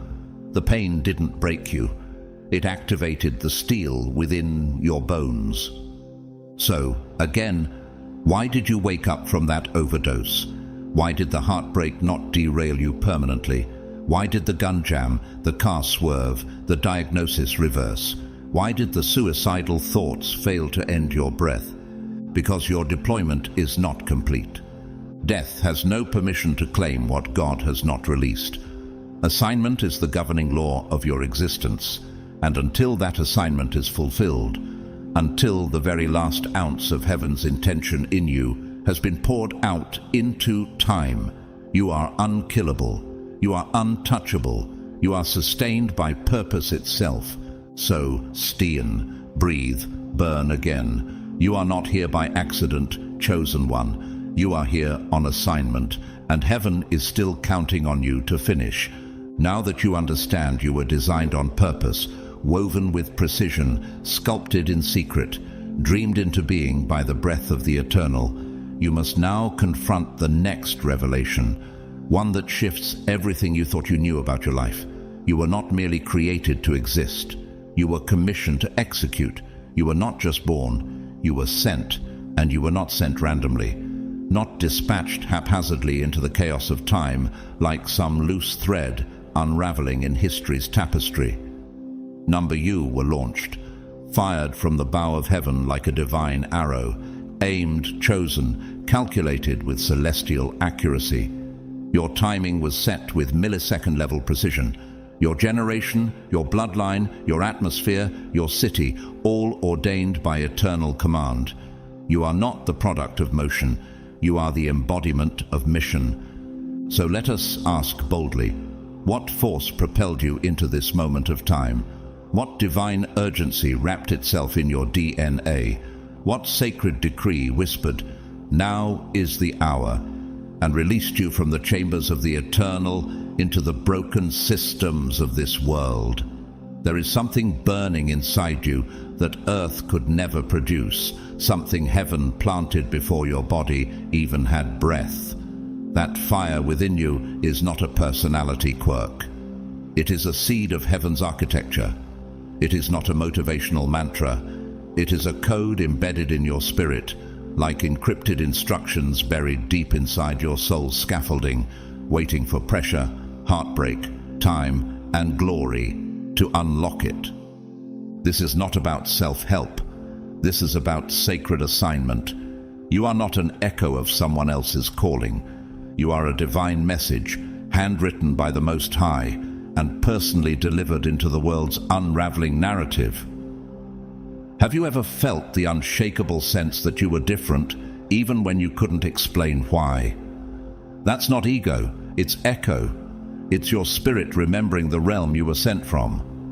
You were not an afterthought. You were heaven's answer to a specific breach in the earth. You are not a spare part. You are a living scroll, sealed by the Spirit, written with fire. In military science, they speak of mission specificity, that certain agents are designed and trained for very particular operations. You don't send a demolitions expert to decode encrypted signals. You don't ask a medic to run covert intelligence in a battlefield. Each warrior is formed with unique skill sets, precise instruction, and territory-specific objectives. The kingdom of God operates the same way. You were not mass-produced in spiritual assembly lines. You were custom-assigned. You carry a divine fingerprint that no one else in heaven or earth possesses. What you carry, no one else can duplicate. What you were built for, no one else can birth. Some battles, some breakthroughs, some territories. They only respond to your voice, your posture, your flame. Now imagine the earth as a broken kingdom, walls in ruin, systems shattered, generations disoriented. And the King, our Lord, does not panic. He rebuilds. But he does not send one-size-fits-all solutions. He sends blueprints in the form of people, architects with wisdom, intercessors with tears, prophets who hear what is yet to be spoken, midwives of awakening, artists who carve sacred truth into sound and canvas, teachers, nurses, farmers, coders, parents, advocates, and janitors, all of them assigned, all of them seen by heaven. And when heaven sends a soul, it does not measure success by applause. It measures by obedience. That is who you are. Not someone waiting for approval. Not someone begging for validation. You are already validated by virtue of divine deployment. You may never walk a red carpet, but angels recognize your footsteps. You may never trend online, but demons tremble when you worship in the middle of the night. Your morning routine, when done in faith, is an act of war. Your silent tears, when laid before God, are seeds of breakthrough. Your work, when surrendered to Him, becomes sacred even if no one else claps. And so, we must confront the evidence. Why did the accident not take you? Why did the sickness stall before it could claim you? Why did heartbreak leave you wounded but still walking? Why do you feel like you're always inches away from destruction but never quite fall? It's because you are not a wanderer, you are a vessel, and vessels that carry divine blueprints are kept under divine retention. Heaven has said over you repeatedly, "Not yet." They're still on assignment. Remember Nehemiah, not a prophet, not a warrior, but a cupbearer, an administrator with a burden. He rebuilt Jerusalem's walls, not with brute force, but with focused strategy. When distraction came, his answer was legendary. "I am doing a great work, and I cannot come down." Nehemiah 6:3. He had no title, but his obedience made history. Or consider Bonhoeffer, a theologian in Hitler's Germany, who chose the cross over compromise. He didn't choose martyrdom to make a statement. He chose faithfulness because he could not betray the assignment stamped into his soul. Now, consider the warning. Goebbels, Hitler's mouthpiece, had unmatched eloquence, but he used his voice to spread darkness. His gift was not evil, his surrender was. When divine gifts are handed over to ego or hatred, destruction follows. Assignment without divine alignment creates catastrophe. What then are you doing with what's in your hands? You may not feel like a warrior, but the resistance you face is proof that you are. Why else would hell invest resources to shut down your clarity, your courage, your song, your truth? Why do the attacks increase when you start rising? Why does silence feel loud when you pause in purpose? Because the enemy is not afraid of who you were. He is terrified of who you are becoming. Even nature reflects this spiritual principle. The monarch butterfly begins life as a crawling caterpillar, limited, earthbound, almost invisible. But the cocoon is not confinement, it's construction, it's quiet warfare. Inside the chrysalis, the creature doesn't grow wings. It dissolves into genetic memory and reforms completely. You too have entered seasons that looked like burial, but they were blueprints in disguise. Heaven is not done with you. Heaven is forming flight where others see failure. So then, what is your holy task? It is not reserved for pulpits or pulp fiction. It is not bound to microphones or ministries. Your task may unfold in boardrooms, in basements, in hospital beds, or homeless shelters. It may be raising one child with unshakable faith. It may be creating art that breaks spiritual fog. It may be forgiving when revenge would be easier. It may be whispering truth in a world screaming lies. Jesus said, "Let your light shine before others, that they may see your good deeds and glorify your Father in heaven." Matthew 5:16. This isn't poetry. This is prophecy. Light is more than speech. It is presence. It is integrity. It is enduring when quitting would be justified. And you, chosen one, are not here to impress. You are here to illuminate. You carry not perfection, but revelation. Not status, but salt. Not polish, but power. Your light will not always be noticed, but it will always be felt. And sometimes the most dangerous light is the one that refuses to burn out quietly. So, keep burning. Keep showing up. Keep saying yes, even when your voice trembles. Because every yes is a victory. Every step forward is a spiritual earthquake. You weren't just created, you were deployed. And until the assignment is finished, death has no permission to interrupt your mission. You are not merely surviving, you are fulfilling. Heaven is watching, history is shifting, and the earth is waiting. Your holy task is not mass-produced. It did not come off a divine assembly line where identities are stamped and dispatched without distinction. No, Yours was whispered into being in a realm where time does not exist, in the breathless space where God conceives not just life, but purpose.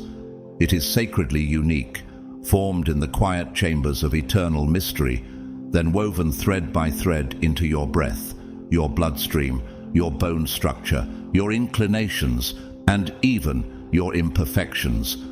You were not just a good idea God happened to have one day. You were a hidden answer to a cry in history, a solution that needed to arrive wrapped in human skin, breathing the air of this exact generation. You were not assigned to a random century or accidental continent. You were calibrated to this precise hour of history. Why? Because the rupture in the world you were meant to mend exists now. The chains you were born to shatter are rattling now.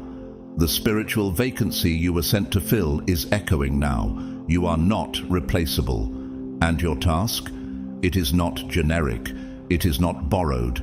It is not duplicated. It is as singular as your fingerprint and as vital as oxygen to someone else's survival. Some of you have been entrusted with the sacred responsibility of raising children, but not merely as caretakers feeding mouths and managing behavior. You are the architects of revivalist bloodlines. You are the prophets of bedtime prayers. You are the ones planting eternal seeds of Scripture into hearts that will one day break chains you'll never see. Those moments when you repeat "God loves you" to a child may echo into a courtroom, a hospital room, a battlefield decades later. You are not just a mum or just a dad. You are a sculptor of eternity, and your kitchen floor is holy ground. The enemy fears you because you are raising warriors in pajamas.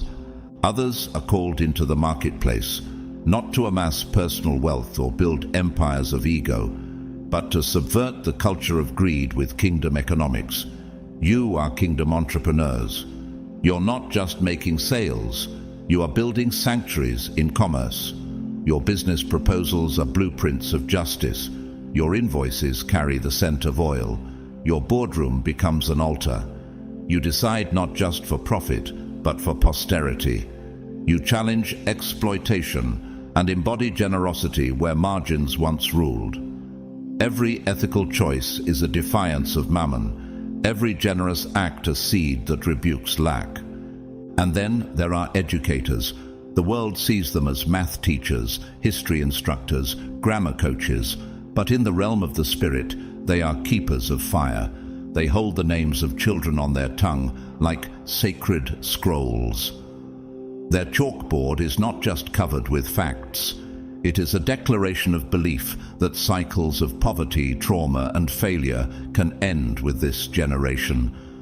One teacher, moved by divine compassion, decided to buy breakfast for a hungry child every day.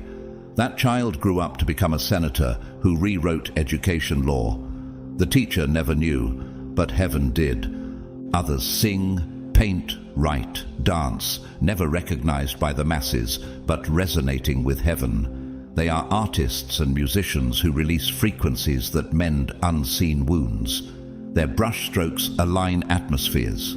Their melodies dismantle anxiety. They don't chase fame because they're too busy chasing alignment. They don't care about applause because they've heard the whisper of God saying, "That was holy." Then there are the quiet ones, counselors, caregivers, intercessors. They sit beside the bleeding, the weary, the suicidal. They don't always have answers, but they never flinch. Their silence becomes sanctuary. Their eye contact disarms shame. Their ministry isn't loud, it's weighty. They carry the oil of presence. You will never find their work in headlines, but you will find their impact in resurrection stories. And then there are warriors. You know who you are. You carry invisible wounds. You walk with spiritual limps. You've been hit, betrayed, exiled, silenced. But you keep waking up. You keep showing up. You keep choosing love when bitterness would be easier. That alone makes you dangerous to hell. You have been through fire, but not to die. You've been forged, not finished. Your scars are not symbols of failure. They are verification of survival. This is your holy task, not to merely exist, but to reflect God, to be a mirror, a living epistle written not in ink, but in sweat, tears, and spirit. And this world, this weary, cynical, rage-racked world, it doesn't need more noise. It needs light, real light, the kind that shows up in your response to betrayal, the kind that bleeds grace when falsely accused, the kind that stands still when everything shakes. That's the light you carry, and it is holy. So now ask yourself again, why are you still here? Why did the miscarriage break your heart but not your mind? Why did the abuse try to erase you but fail? Why did the cancer disappear? Why did the car crash not crush your chest? Why did your overdose not become your obituary? Because purpose shielded you. Heaven intercepted death with a divine no.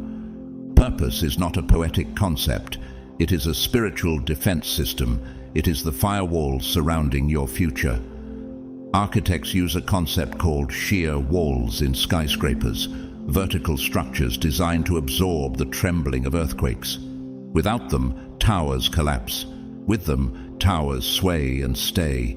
You are a spiritual shear wall. You've absorbed tremors that would have taken others down. Why? Because your collapse would have destroyed someone else's foundation. You're not just standing for you, you're standing for them.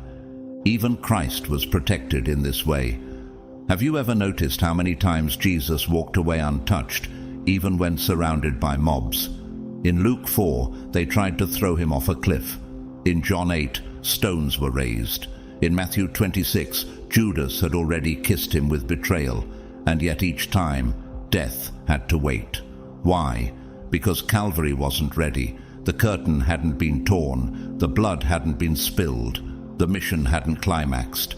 Death was denied access because the divine timeline wasn't aligned. And when it was, Jesus didn't die helpless. He laid his life down intentionally, sovereignly, willingly. No one takes my life from me, but I lay it down of my own accord. John 10:18. That is not passivity, that is divine control. And if Jesus, our patterned son, was untouchable until his assignment was done, how much more are you, now that his blood has sealed your covenant? Yara, a young EMT, survived a freak ambulance crash. Her vehicle flipped 3 times on black ice. She crawled out, bloodied but alive. Weeks later, on a new route, she responded to a 911 call, an infant not breathing. She moved with divine calm, resuscitated the child, and saved the life. The mother sobbed and said, "You weren't afraid at all." Yara smiled and whispered, "I'd already seen death and told it I wasn't done." Her survival wasn't random. It was assignment recalibrated. Contrast that with Bernie Madoff. Gifted with financial brilliance, he could have stabilized economies. Instead, he weaponized influence into theft, turning trust into a weapon. He failed not because he lacked talent, but because he rejected integrity. His assignment mutated into destruction. When you misalign your mantle, you misdirect generations. But you, yes, you, are still here. You still ask the holy question, what am I here for? That ache in your bones is not existential angst. It is eternity tapping your ribs. It's divine urgency cloaked in restlessness. Your task is not over. You still wake up. You still breathe. Heaven is still investing breath into your lungs because your task is not complete. Even the monarch butterfly teaches us. It migrates thousands of miles, but no single butterfly completes the journey. It takes 4 generations to finish the flight. Each one flies as far as it can, then lays down its life, so the next can go farther. This is divine memory. This is sacred legacy. You too carry memory in your spirit, blueprints for something that must be finished through you. You are not just protected from harm, you are preserved for purpose.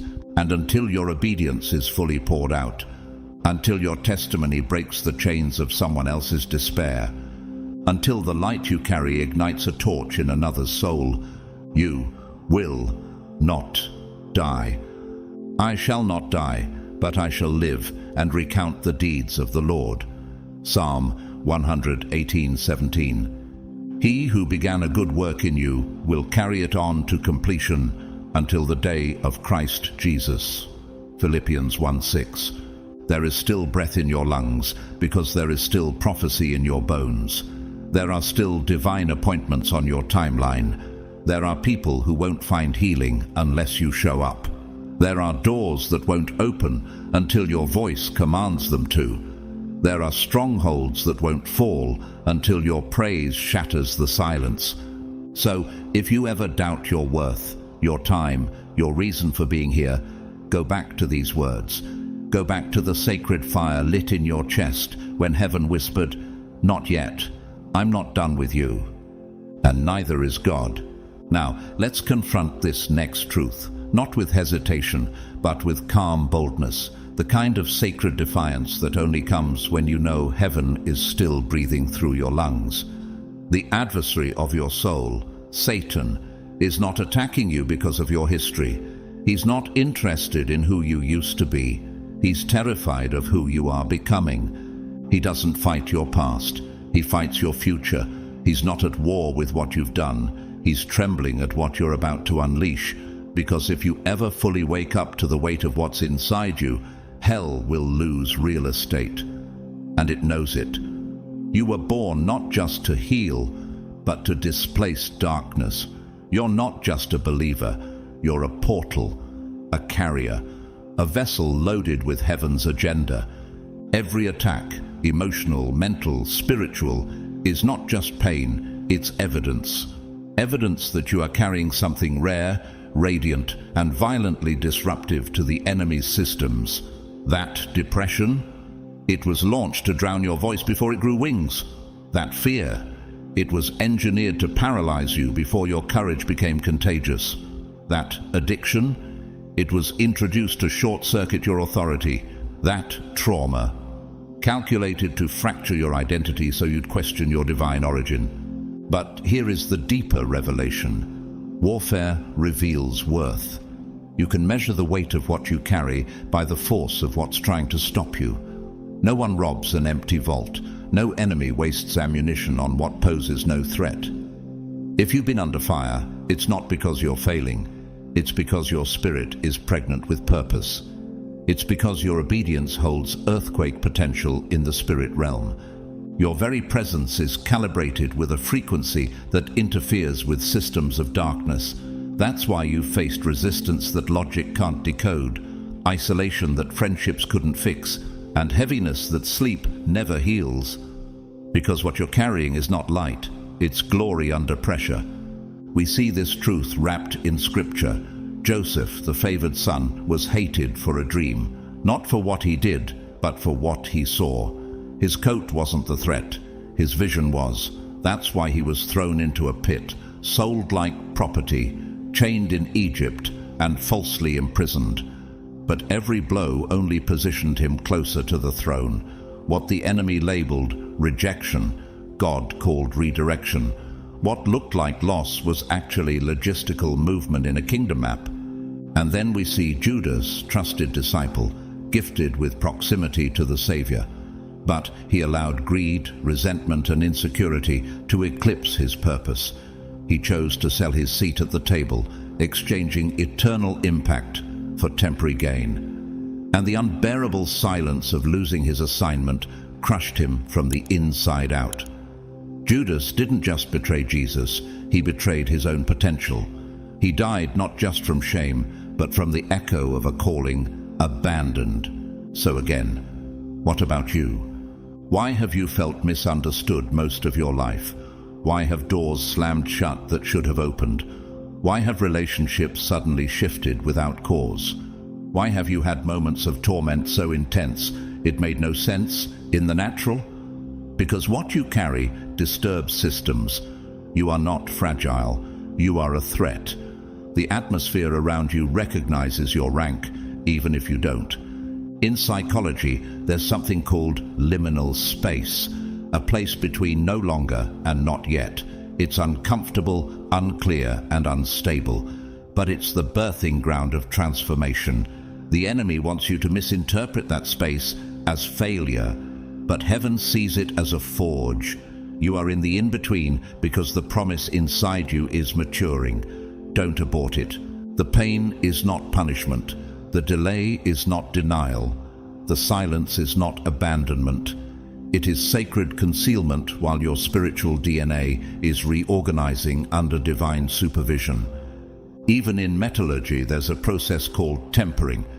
A blade is heated to extreme temperatures and rapidly cooled so that it becomes harder, sharper, more flexible.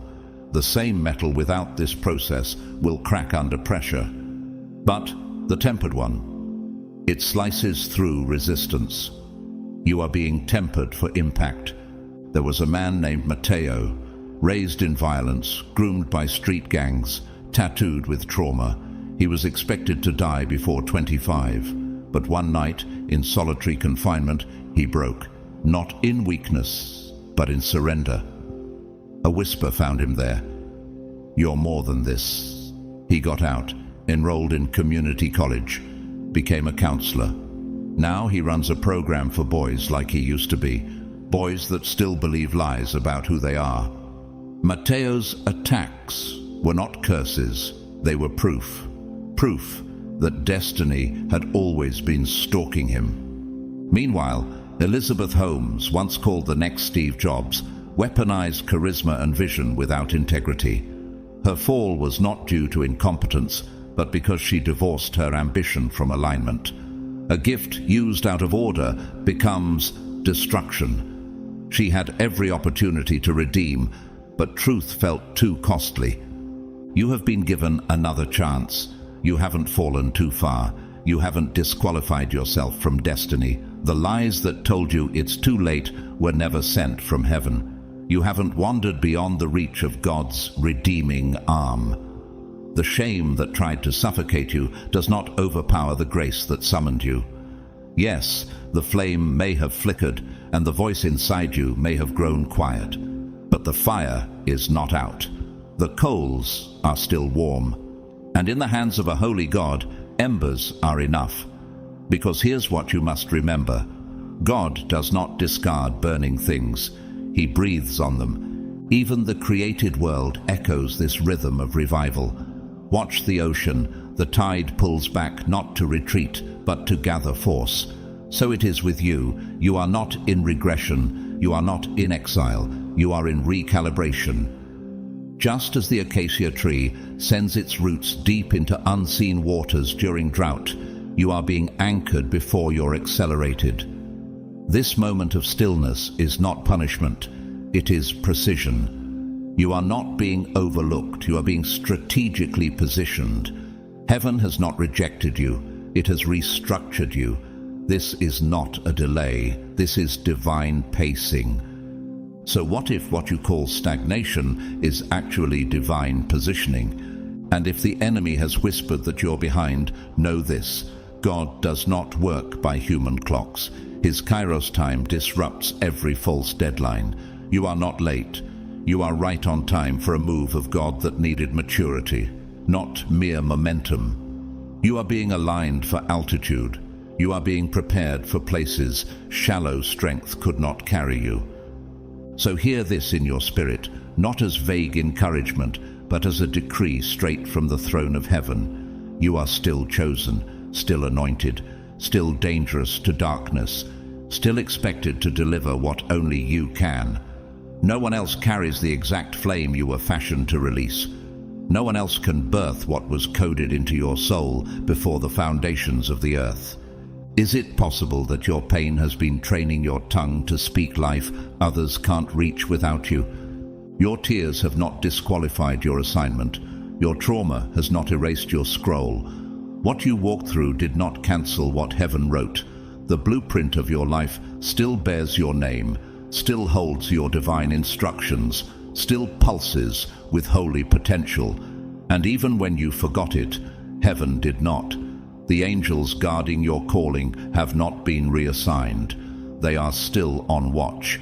As long as you are alive, you haven't forfeited the calling. As long as breath fills your lungs, burden still weighs on your spirit. And where there is burden, there is divine purpose. And where there is purpose, there is still power.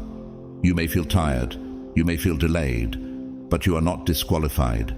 You are in the middle of formation. Why would the fire still burn in you if your mission had already expired? You are not weak, you are in the forge, and what feels like fire is not for your destruction, it's for your refinement. The crushing you endured wasn't meaningless, it was sacred. Heaven is not wasting your pain, it's producing oil.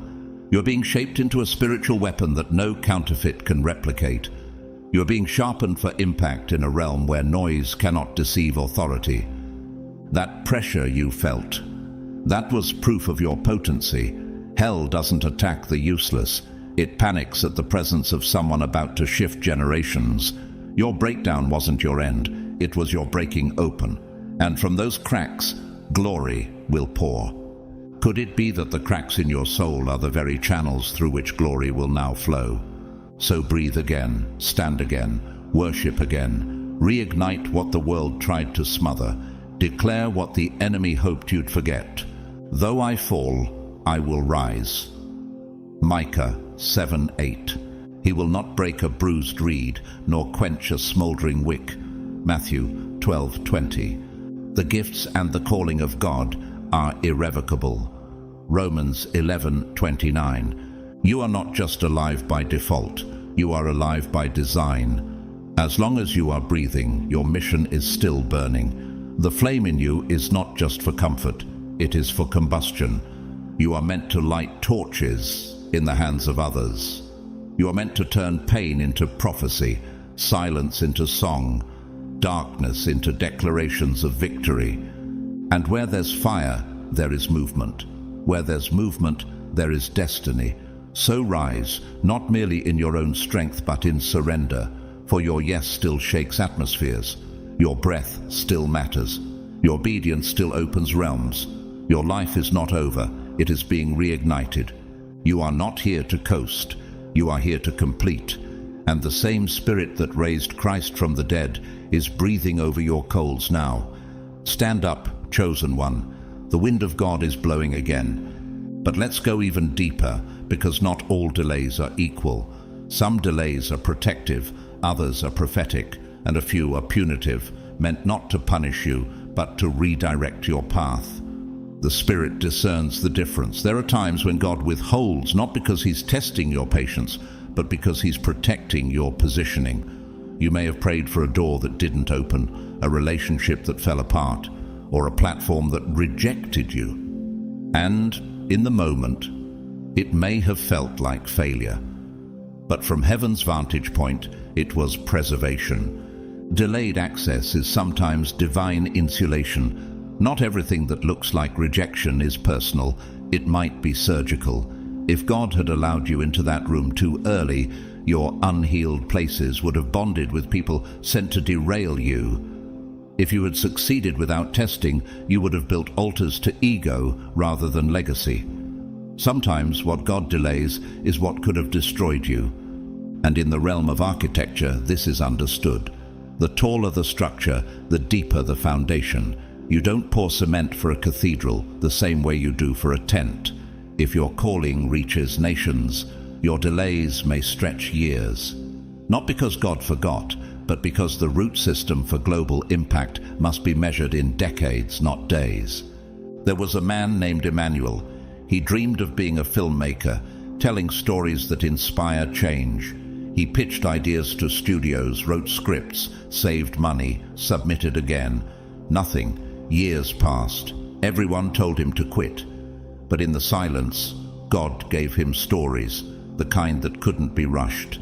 10 years later, one of those scripts was turned into a film that sparked a national conversation on forgiveness and fatherlessness. One delay birthed millions of deliverances. If that film had been released too early, it would have been ignored.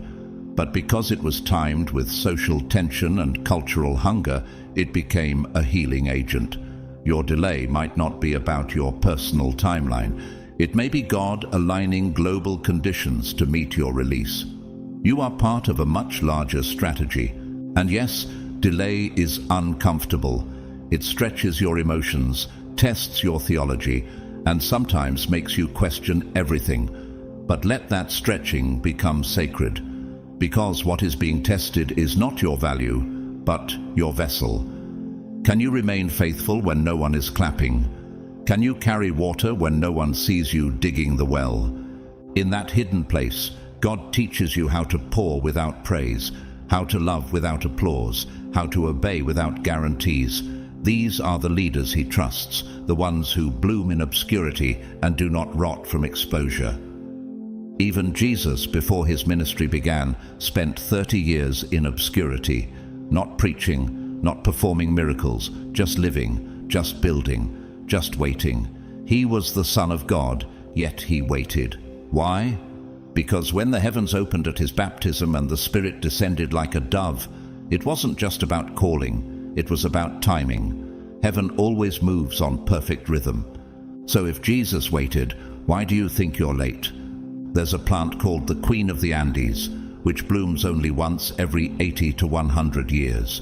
It spends nearly a century storing energy, enduring storms, building itself upward. Then, in one sudden burst, it erupts in a tower of blossoms over 40 feet high.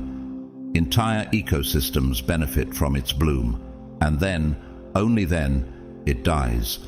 But its legacy outlives its roots.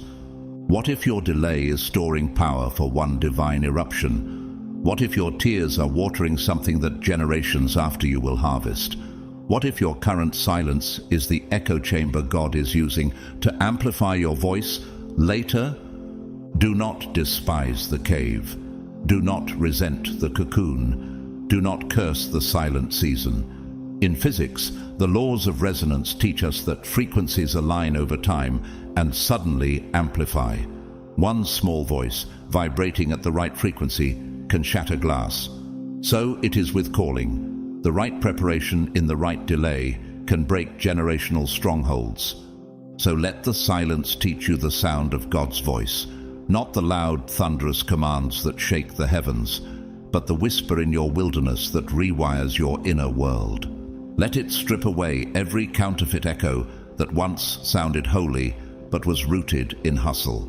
Let the stillness become your sanctuary, not a place of passivity, but of precision. Stillness is where God operates with surgical accuracy, cutting away the excess, the addiction to noise, the need to be seen, the hunger for man's validation.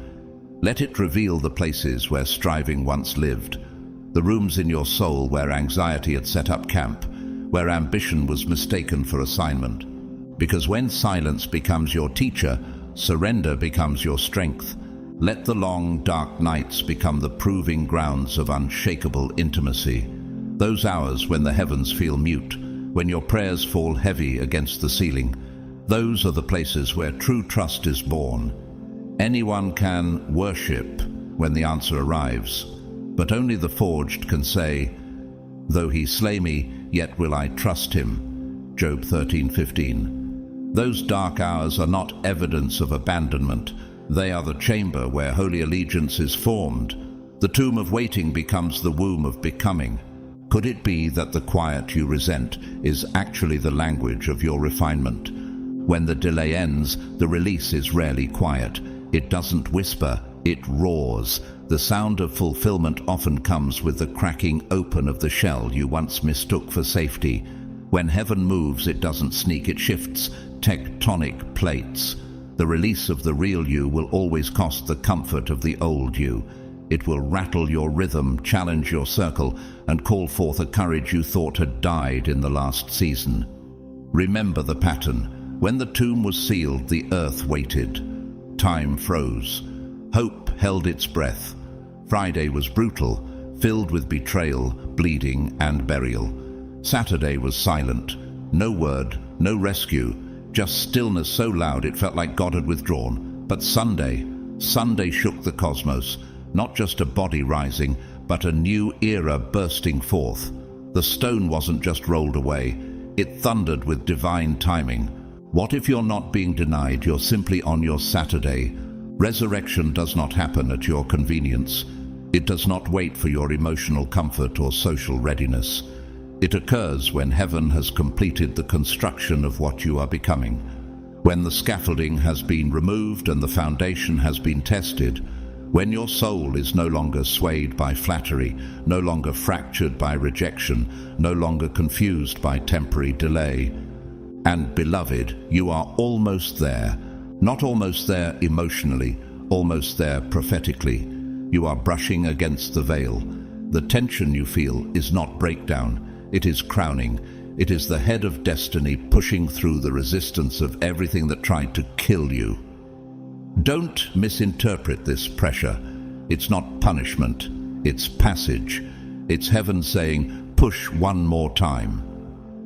Your character is being trained to outlive applause, because what God's building in you must not collapse when the clapping stops. You are being delivered from the addiction to affirmation, so that your roots are not in recognition, but in revelation. Your discernment is being sharpened to protect what others will envy, because some of what God gives you will be so radiant, it will attract both admiration and sabotage. You are being trained not to publicize what was meant to be protected. Joseph's dream was real, but his premature announcement nearly killed it. Your faith is being matured to hear no and still say yes. Not a robotic yes, not a reluctant yes, but a surrendered yes. A yes that survives silence. A yes that honors God even when heaven seems late. This is adult faith. This is the trust that doesn't trade surrender for shortcuts. Your identity is being sealed so no counterfeit can seduce you. You are learning who you are in the absence of applause, in the wilderness of obscurity, so that when the platform comes, it won't own you. The branding of heaven is tattooing your spirit so that the branding of earth doesn't deceive you. Why would God promote what hasn't yet been protected? Your endurance is being forged, because what you're carrying must survive storms. Not every storm comes to stop you. Some come to strengthen what's in you. You are not being punished, you are being prepared. The vessel must be as strong as the oil it will contain. If God gave you visibility before durability, the weight would crush you. And when the appointed time arrives, it won't just be your moment, it will be God's movement through you. This is bigger than platform. This is beyond visibility. You are a conduit, not a celebrity. You are not the source. You are the signal. And when the frequency of your life finally aligns with heaven's broadcast, atmospheres will shift. Isaiah 60:22 says, "When the time is right, I, the Lord, will make it happen." You will not have to force it. You won't need to manipulate or market it into being. You will simply step into alignment, and the gates will open. The doors will swing wide, and the things you were once denied will be delivered not because of your striving, but because of your survival. You will be entrusted not just with opportunity, but with impact, not just with favor, but with holy fire. So do not despise the delay. Do not curse the cocoon. You are not being forgotten. You are being fashioned. The longer the wait, the heavier the weight you're meant to carry. And when God lifts the curtain, it won't just be a scene. It will be the start of a seismic shift in every environment you touch. Heaven is not just preparing the stage, it's preparing you. Now let's go deeper than personal purpose. Your assignment is not just about you. There are people, families, communities, even entire nations waiting on your obedience. Your yes is not an isolated act. It is a strategic key in a divine sequence. God has woven your assignment into the tapestry of destiny, where one thread pulled in surrender shifts the entire design. Remember Esther. She wasn't elevated to royalty merely for luxury or ease. She stood at the intersection of genocide and justice. She wasn't just given beauty or favor. She was given responsibility. Her hesitation echoed the fear of many called ones. But Mordecai's voice reminded her of something greater. Who knows but that you have come to your royal position for such a time as this? Esther 4:14. Your life echoes that same invitation. You didn't survive just to coast. You didn't overcome only to spectate. You were raised for such a time as this. Your voice may be the sound that breaks generations of silence in your family. Your life may be the proof someone else needs to believe that Jesus redeems. Your perseverance might ignite the reformation of a nation. This is not an exaggeration. This is divine engineering. In the same way that electrical circuits rely on each component to transfer power, heaven's assignments rely on human vessels to transmit glory. If one part shorts out, the system stalls, and many destinies are gridlocked, not because God isn't speaking, but because someone hasn't answered. Don't let that someone be you. Let's make this clearer through real-world eyes. Viola Davis, world-renowned actress and producer, was born into extreme poverty and trauma, but she said something profound.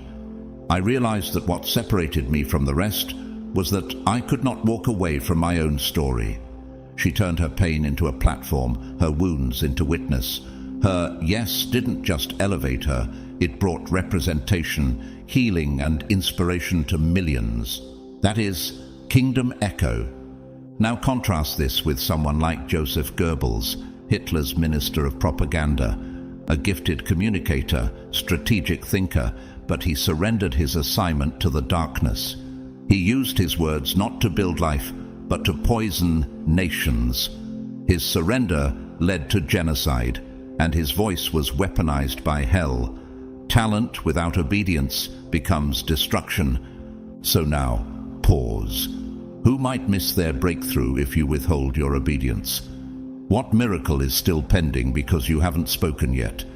There are chains waiting to fall, but the sound that breaks them must come through your obedience. In a small coastal town, a woman named Hannah opened a tiny coffee shop. Most walked past it, thinking it irrelevant, but behind that counter, she prayed over every customer. She remembered names. She smiled when others were rude. Slowly, stories began to change. Marriages restored, addicts delivered, young teens mentored.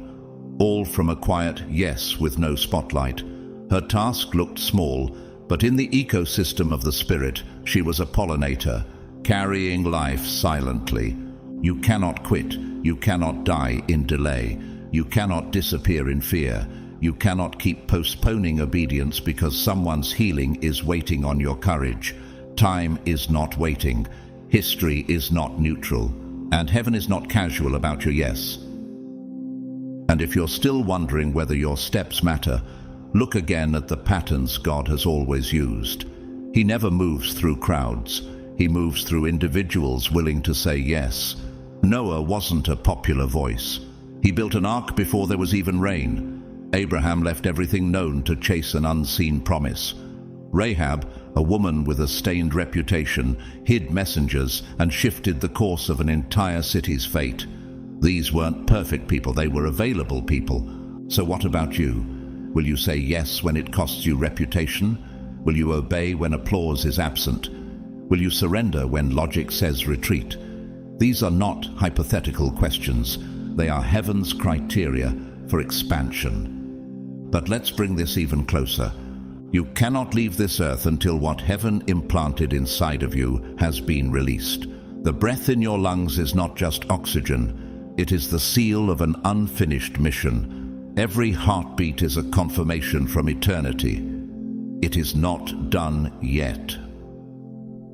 The grave has no claim over a blueprint still in motion.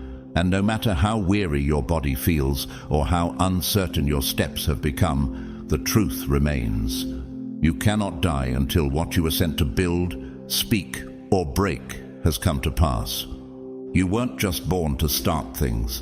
You were born with the spiritual architecture to endure and complete them. The anointing on your life is not just for inspiration, it is for completion.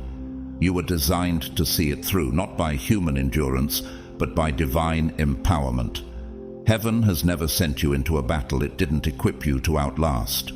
Finishing is part of your birthright. Even if you've paused, Even if you've collapsed, even if years have passed and dust has settled on your dreams, the mission hasn't died.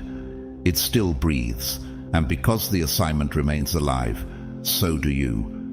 You may feel like a faded version of yourself, but your survival is the signature that the scroll God wrote for you is still active in the spirit realm. You are not a has-been. You are a not yet fulfilled miracle in motion. So stand, not with arrogance, but with divine confidence that you were built for this moment. So speak, not to be heard by men, but to release sound waves that realign spiritual dimensions. So rebuild, not with your own hands alone, but with heaven's blueprint unfolding in your surrender. So obey, not because it's easy, but because obedience unlocks realities you haven't even imagined yet. These 4 commands are not suggestions. They are prophetic instructions for the revival written with your name on it. You are not walking unseen. The cloud of witnesses watches you with hope. The earth groans, as Romans 8 says, waiting for the sons and daughters of God to be revealed. Every tree that sways, every wave that crashes, every sunrise that returns, it all waits in anticipation for you to awaken and take your place. You are not one among billions. You are one with billions riding on your obedience. And one more thing. In the natural world, biologists refer to keystone species, organisms that may not seem dominant, but whose presence or absence reshapes entire ecosystems. Wolves in Yellowstone, bees in a field. Remove them, and the balance collapses. You, chosen one, are heaven's keystone species in your territory. If you disappear, the spiritual balance shifts. That's why the enemy targets you, because your absence would create a void hell wants to fill. But you are not going anywhere, because heaven has not released you, because the task is still alive, and so are you. You were born to finish it. There is still one more assignment on your scroll, written in silence but sealed in fire. It's the task most rarely seen and most fiercely resisted. It's not about shouting truth, it's about restraining power. Not about commanding a room, but mastering the war within. Heaven has entrusted you with a holy task, to remain silent in seasons when the noise around you begs for reaction. You've been misunderstood, haven't you? Spoken about in rooms you weren't invited into, accused without context and labeled with lies you never lived. But instead of vindication, God handed you silence. And you've wondered, why is He asking me not to speak? Why is He letting them get away with this? Why am I being hidden while the wicked are being celebrated? Why does obedience feel like invisibility? The answer? Because silence is not absence, it is alignment. This is not about being weak, it's about being trusted with restraint. Heaven knows your voice holds weight, so He asks you to wait. Do you remember what Jesus did when He was dragged before the courts? When the crowds demanded answers and Pilate pressed Him for defense, but Jesus remained silent and gave no answer. Mark 14:61. Why? Because He wasn't on trial. His assignment was, and that mission required silence until the cross had the final word. Is it possible that your silence too is a weapon in disguise? This level of obedience isn't birthed in comfort, it's formed in crushing. Ignatius of Antioch, a church father in the 1st century, was dragged in chains across the Roman Empire to be fed to lions. Yet he used the journey not to protest, but to encourage the churches. In one letter he wrote, "Now I begin to be a disciple, not because he spoke, but because he yielded." Have you ever considered that maybe you're not being punished, you're being preserved? That maybe the gossip was permitted to refine your discernment? That perhaps your reputation was touched so your spirit could be sharpened? What if your inability to explain yourself is not a limitation, but a protection against contamination? King Saul was once told to wait, just wait, but impatience led him to act before God moved. "You have done a foolish thing," Samuel said. "You have not kept the command the Lord your God gave you. Now your kingdom will not endure. 1 Samuel 13:13-14. He lost his destiny, not for disobedience alone, but for inability to stay still. Are you risking the same by reacting too soon? Meanwhile, nature echoes heaven's wisdom. The giant Pacific octopus doesn't fight with noise. It hides, covers, nurtures in utter silence. It lays thousands of eggs, guards them night and day, and never eats again, sacrificing itself so the next generation can live. What if your silence isn't about you, but about what's being born through you? In science, we call it quantum decoherence, when too much outside interaction breaks down the internal integrity of a particle. In the spiritual realm, too many opinions can disassemble your authority. Is it possible God is asking you to disconnect, not as punishment, but to preserve your frequency? Even in the tabernacle, the Ark of the Covenant was to be carried in silence. No trumpets, no shouting, no unnecessary movement, only reverence. Why? Because glory doesn't travel with commotion. It abides in sacred stillness. And then there's the chilling example of Emperor Nero, a man who ruled with noise. He feared being forgotten, so he filled every silence with cruelty. He murdered his mother, burned Rome, blamed Christians, and performed on stage while cities wept. But in the end, he died by his own sword, abandoned by those who once feared him. Because when you live by noise, you die by it. So tell me, are you willing to be hidden for heaven? Are you strong enough to say nothing when everything in you wants to shout? Are you spiritually mature enough to let God defend you? Can you trust Him with your name, your future, your honor? What if your silence is protecting a scroll that hasn't been read yet? What if the quieter you stay now, the louder heaven will move later? What if your obedience in silence is birthing something greater than visibility ever could? Because some thrones are not reached by declaration, but by endurance. Some mantles are not received in meetings, but in caves. Some anointings are not poured in public, but in secret agony, where only heaven watches. And maybe that's you right now. You're not being overlooked. You're being overshadowed. You're not forgotten. You're forged. And not all examples are written in history books or canonized in stained glass windows. Sometimes the greatest protectors of divine silence are those no one applauds. Like Maria Elena, a widowed woman who worked as a school janitor in a small village. She was falsely accused by a colleague of theft, a rumor that quickly spread through the school.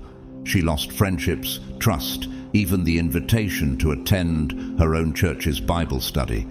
But instead of defending herself, Maria quietly swept the same floors, smiled at those who whispered behind her back, and continued tithing from her minimum wage to help buy notebooks for children. Months later, the real culprit was discovered. When the principal tried to apologize publicly, Maria simply said, "My heart is clean."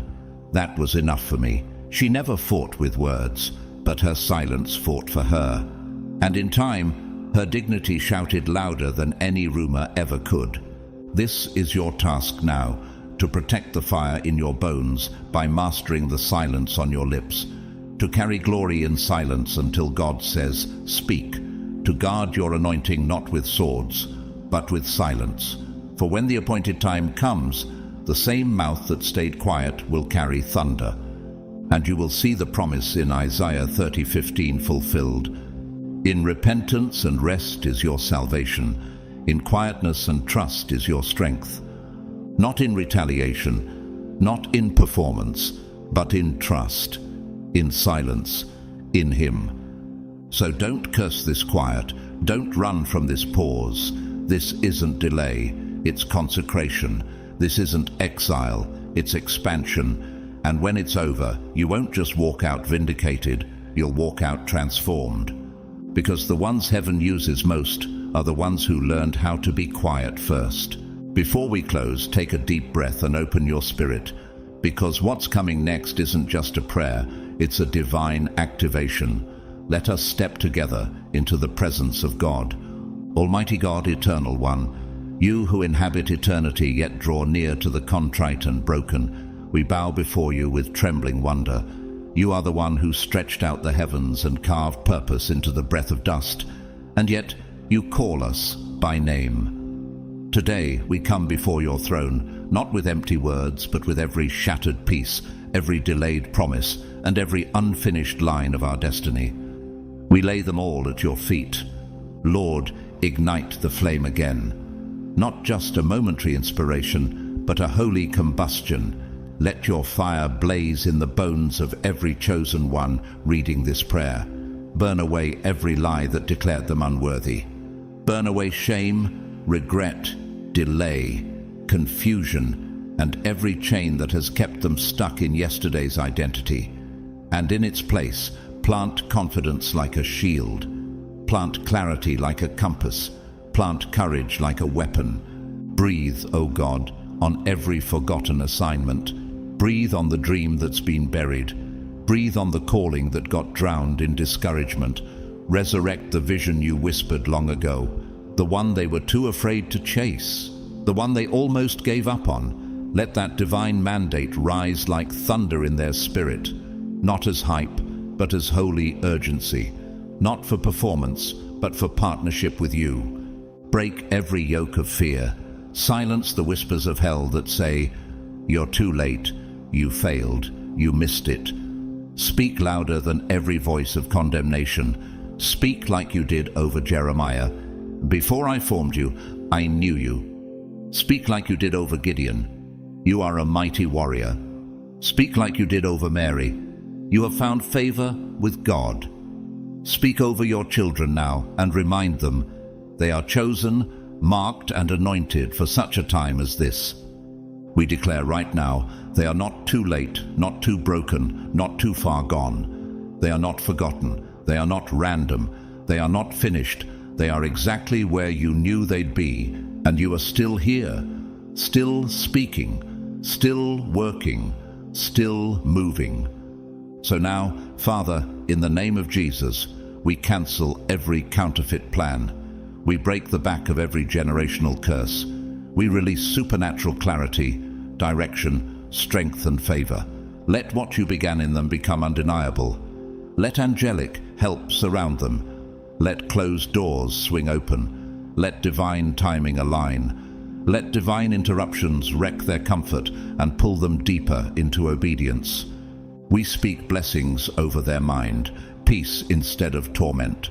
Blessings over their home, glory instead of chaos. Blessings over their children, legacy instead of bondage. Blessings over their work, supernatural results instead of striving. We call forth a shift in every area where they've waited, warred, and wept. Lord, let them finish. Let them finish with strength. Let them walk through fire and not be consumed. Let their lives echo into eternity as living proof that when you begin a good work, you finish it. Let them rise, not as victims, but as vessels, not as the forgotten, but as the fearless, not as wanderers, but as warriors clothed in your assignment. Seal this moment in the heavens. Let this prayer be a covenant, a reminder that they cannot die with this task still inside them. They will rise, they will finish, they will deliver what you placed in them. And hell will be horrified to discover they didn't just survive, they completed the mission. We pray all this in the matchless name of Jesus Christ, the finisher of assignments, the King of glory, the shepherd of souls. It is done, it is sealed, it is holy. Amen and amen. Beloved, if you're still breathing, it means heaven is still building. The very fact that you are alive, despite the warfare, despite the betrayals, despite the moments where you almost gave up, proves one thing: your mission is not over. Death has no authority to collect what God has not yet completed. You were not sent here to simply survive. You were sent here to shift atmospheres, to break generational cycles, and to deliver something eternal into the world. And now, the mantle is resting heavier on your shoulders. not as a burden, but as a sign that you are trusted, a sign that you are equipped, a sign that even hell knows your name and can't do anything about it. They tried to silence you, but heaven preserved you. They tried to erase you, but God engraved you into the scrolls of destiny. You will not leave this earth a moment too soon. You will finish every divine assignment written for your name. And when it is done, it will echo beyond time. If this message stirred your spirit, I invite you to declare it boldly. Comment, "I will finish strong," below. Your words have power, and your agreement with heaven activates things in motion. If this message confirmed what your spirit already knew, then like, share, and subscribe to this channel so you don't miss what God is about to release next. This is more than content. This is a lifeline, a transmission, a prophetic frequency designed to reach those whose assignments can't afford delay. To every one of you who's been walking with us, whether silently or through support, thank you. Whether you've sown through super thanks or simply by sharing and praying, your presence matters. Your agreement strengthens the mission. From the depths of my heart, I honor you. And now, as you go forward, may the Lord surround you with angels of fire. May every lie spoken against your destiny fall powerless to the ground. May your purpose rise with clarity. Your steps align with heaven's rhythm. And may the one who began a good work in you bring it to completion with glory. You are not finished. You are not forgotten. You are not alone. You are chosen. And the earth has not seen the full weight of your assignment yet. Chosen one, something sacred just happened, and you don't even realize it yet. While the world raced for applause, you moved in silence. While others performed for attention, you gave from the depths of your soul. You didn't post about it. You didn't announce it. You simply loved. And heaven noticed. Have you ever felt like your kindness was invisible? Like no one really sees the way you pour out again and again? But oh, someone did. Someone powerful. Someone cloaked, not in fame or flash, but in humility and silence. A billionaire in disguise. No designer labels, no red carpet aura.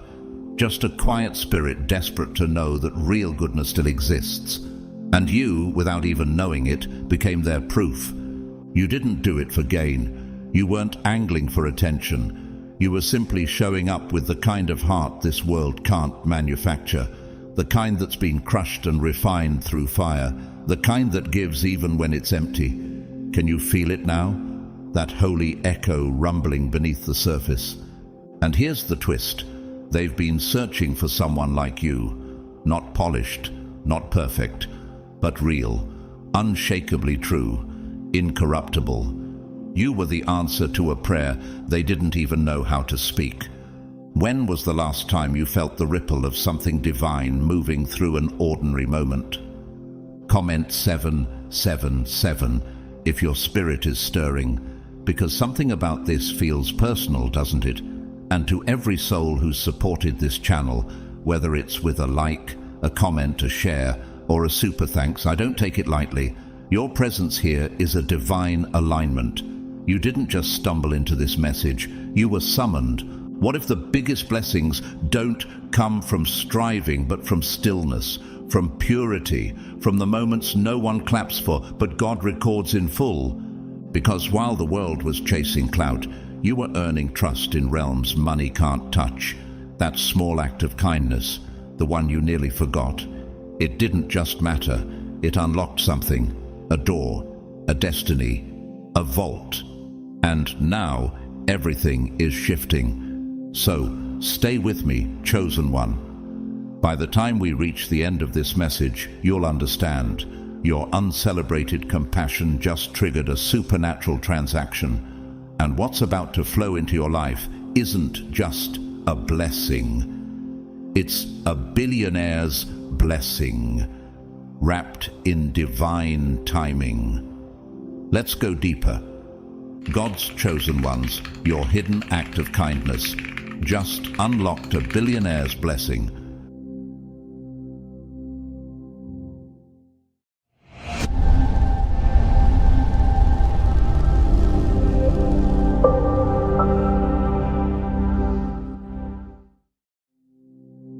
Number 1. Your hidden kindness was a celestial test watched by power.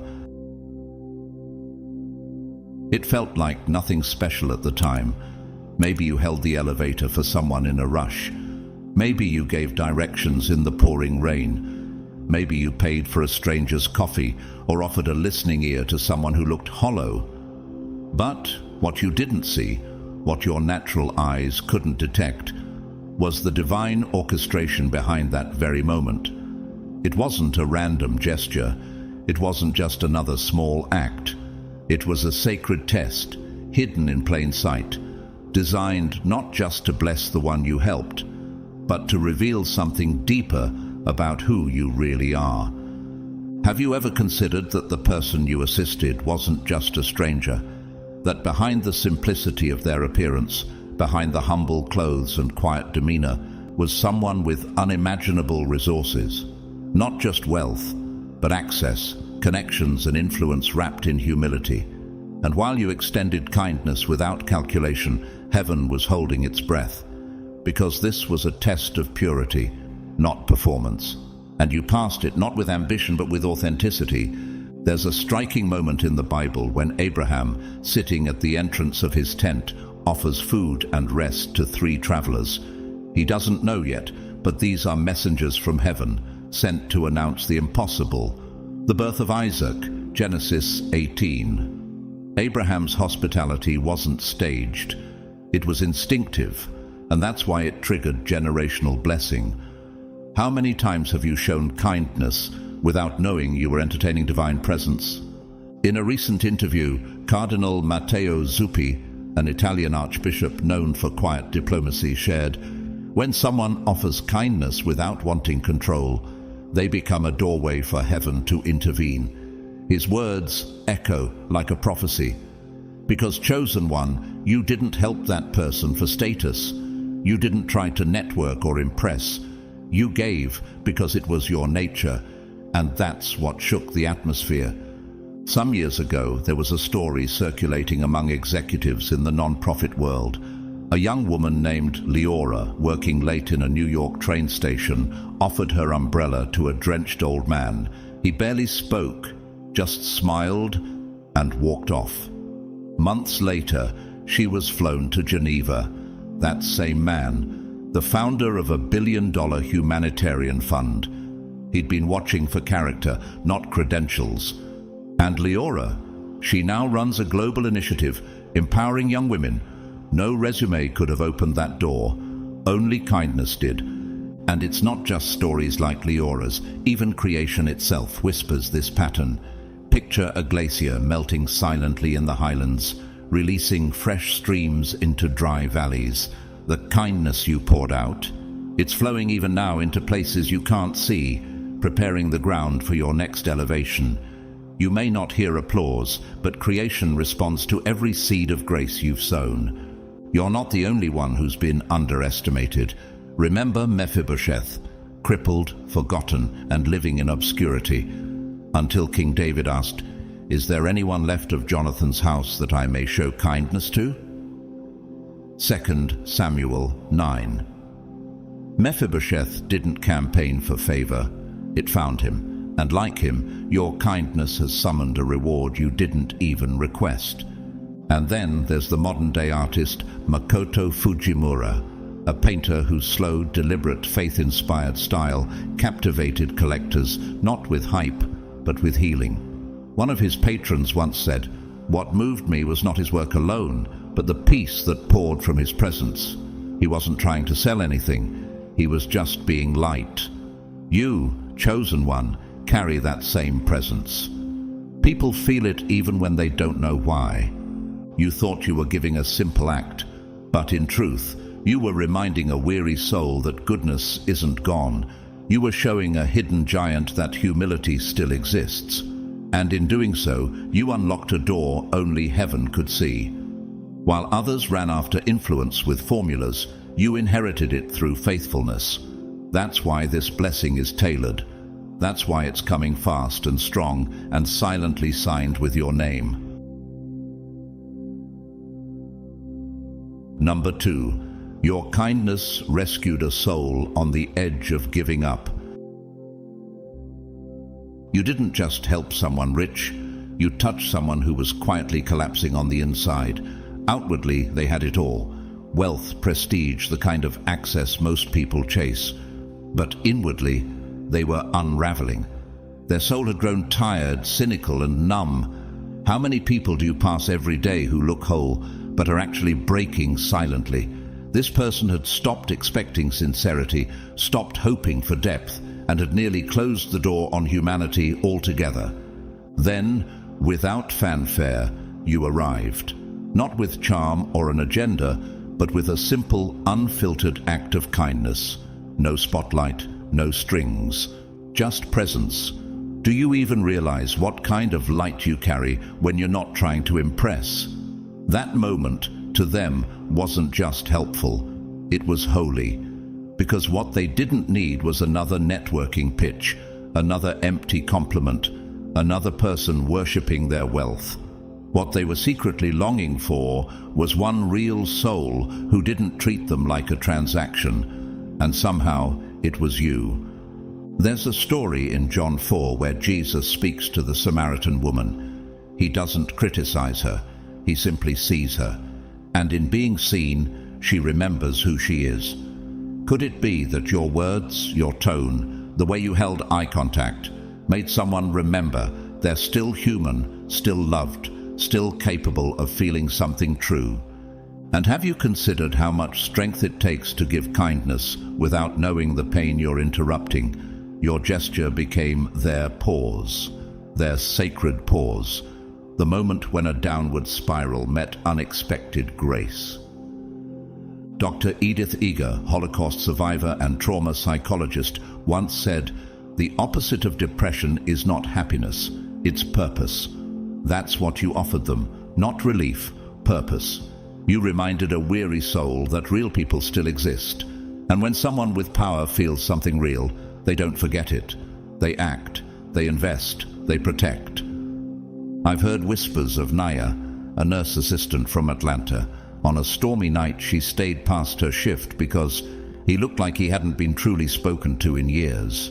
That patient, quiet and pale, turned out to be a majority shareholder in the hospital. A week later, she was flown out, granted full funding for her medical education. What if your next door opens, not because you asked, but because someone couldn't forget how you made them feel? In the shadows of São Paulo, Miguel da Cruz, a modest craftsman, sat with an injured child until help arrived. No one knew that child's father controlled the land under their feet. 2 months later, clean water, education, and clinics appeared across the neighborhood. And Miguel? He said nothing. Sometimes legacy begins with silence. There's something sacred about that kind of mercy. Some species of coral offer refuge to smaller, weaker fish, not to feed on them, but to guard them. No fanfare, no conquest, just quiet protection in a world built on survival. That was you. Without needing credit, without seeking praise, you became a shelter in the storm. And while the world measures worth in trophies and trends, heaven weighs it in mercy. What kind of atmosphere shifts when a single person chooses to protect rather than overpower? Maybe that's the legacy you're leaving behind, one sheltering act at a time. What if you weren't meant to save their life, but you saved their belief in goodness? What if you weren't meant to perform a miracle, but you became one? That's what happened. That's why this blessing isn't just a thank you, it's divine recognition. You didn't just offer help, you offered hope. And in heaven's economy, that kind of currency is never forgotten. Number 3, your one act of kindness triggered a divine timeline shift. That gesture you gave, the one you thought was minor, casual, just a moment of compassion, wasn't small at all. It didn't just brighten someone's day, it cracked the fabric of reality. It rerouted a soul. It echoed into a realm beyond time. Have you ever considered that a single act, done from the right frequency, can rewrite an entire outcome? You weren't just being nice. You were moving in alignment, the kind of sacred alignment that doesn't announce itself with fireworks, but shifts atmospheres in silence. What if your kindness interrupted a storm you never saw? What if your presence rerouted a decision that was about to cause destruction? In Esther 6, King Xerxes couldn't sleep one night. He asked to read the Book of Records, just so he'd be reminded of Mordecai's past act of loyalty. That one gesture, recorded years earlier, shifted the entire fate of the Jewish people. Could your kindness be quietly written in a record you haven't seen yet, only to be remembered at a divine hour? And while we often hear of karma as punishment or payback, we forget that in the spiritual realm, energy returns to its source, amplified. Galatians 6:9 reminds us, "Let us not grow weary of doing good, for in due season we will reap if we do not give up." What if this is your due season? You weren't acting for reward. That's why the reward is coming. You moved in truth, in purity. And truth, when it is lived, not forced, starts fires heaven cannot ignore. How many others had the chance to step in that day, but held back? You didn't.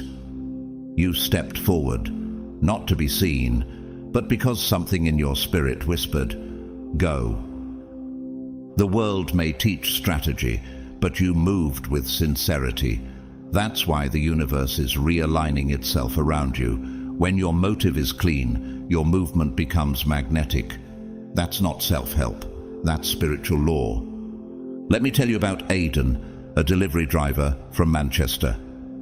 One morning, running late, he paused to help a man whose wheelchair had tipped over. No photos, no post. He didn't even get the man's name. 2 weeks later, that man's daughter, an executive at a tech firm, recognized him on the street and insisted he join their team's logistics department. Aidan now manages distribution for 3 countries, and he still says, "I just did what anyone should have done." But not everyone would have. You would. And that's why you're next.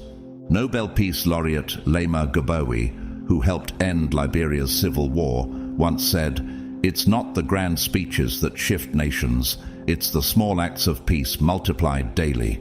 Your act was peace. It was defiance against the cold current. And that's why it has multiplied behind your back. This is a law written into the fabric of creation. In the Arctic, when a single glacier melts, its fresh water doesn't disappear. It seeps into the ocean's veins, shifting the salinity, redirecting migratory paths, altering currents, and even rewriting weather patterns continents away. One slow drip can redirect a storm. What if your gentle word, your unseen kindness, your whispered encouragement just shifted someone's emotional weather? What if your quiet presence broke the ice inside a soul frozen in despair? Not all storms are calmed by force. Some are melted by mercy. You didn't just offer kindness. You initiated a divine disturbance. That billionaire? They weren't just touched. They were awakened. They didn't experience help. They experienced hope. You made them feel something their money couldn't buy. Sacred interruption. And now that energy is circling back to you. Not because you forced an outcome, but because you became one. What if your transformation of someone else was the prophecy you unknowingly fulfilled? That ripple you sent out is now a wave returning, and this time it's not just going to bless you, it's going to carry you into a timeline that looks nothing like the one you were on before. Number 4, you silently shattered the illusion that everything has a price. In a world where worth is often measured by market value and gestures come with hidden invoices, your kindness entered like a rupture. You didn't play the game. You didn't barter for influence or trade authenticity for attention. And that chosen one created a shift no money could orchestrate. Do you even realize how rare it is to walk into a room of the elite and leave an imprint without saying a word? They were watching. Maybe not visibly, but in the realm of power, observation is constant. The elite, so accustomed to flattery purchased, loyalty rented, and emotions borrowed, didn't expect someone to approach without a silent transaction beneath their breath. But you came bearing something they thought was extinct: unfiltered sincerity. No favor requested, no photo snapped, no tag me moment, just presence. Do you know how disruptive that is to someone used to being pursued, not seen? You reminded them of something ancient, something Edenic, that rare sense of interaction that doesn't demand but simply exists. What do you carry that makes even the powerful pause? You didn't rehearse your value, but they felt it. And in a room where everyone is trying to impress, the one who doesn't try becomes unforgettable. There's a sacred moment in 2 Kings 5 when the prophet Elisha heals Naaman, the commander of an enemy army, from leprosy. Naaman tries to offer gifts in return, but Elisha refuses. He wanted no payment, no deal, just obedience to God's will. That refusal stunned Naaman, because like the elite today, he was used to purchasing every outcome. Elisha's purity convicted him. It changed him.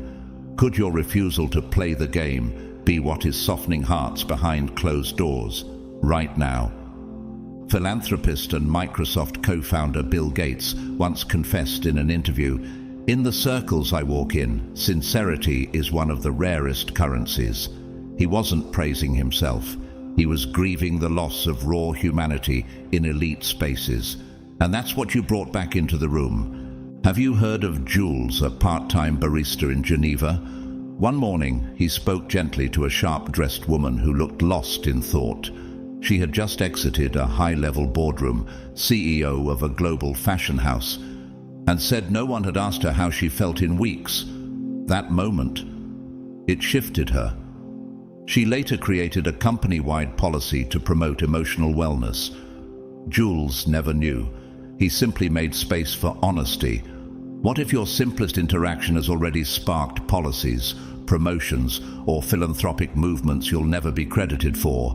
But heaven has recorded them. Even in nature, power doesn't always arrive with noise. Consider the silent root systems of the sequoia trees, some of the tallest beings on earth, intertwining beneath the soil to keep each other standing. No announcement, no credit, just strength shared invisibly. What if your unseen spirit is what's been holding up people who look unshakable from the outside? There's no luxury brand that can replicate soul depth. No private jet that can carry what your presence carries. And for people who've bought the world and still wake up empty, your integrity is not just admirable, it's magnetic. That's why they're watching, not out of suspicion, not out of pity, but out of reverence. Because when someone finally meets what they can't purchase, they know they've found something sacred.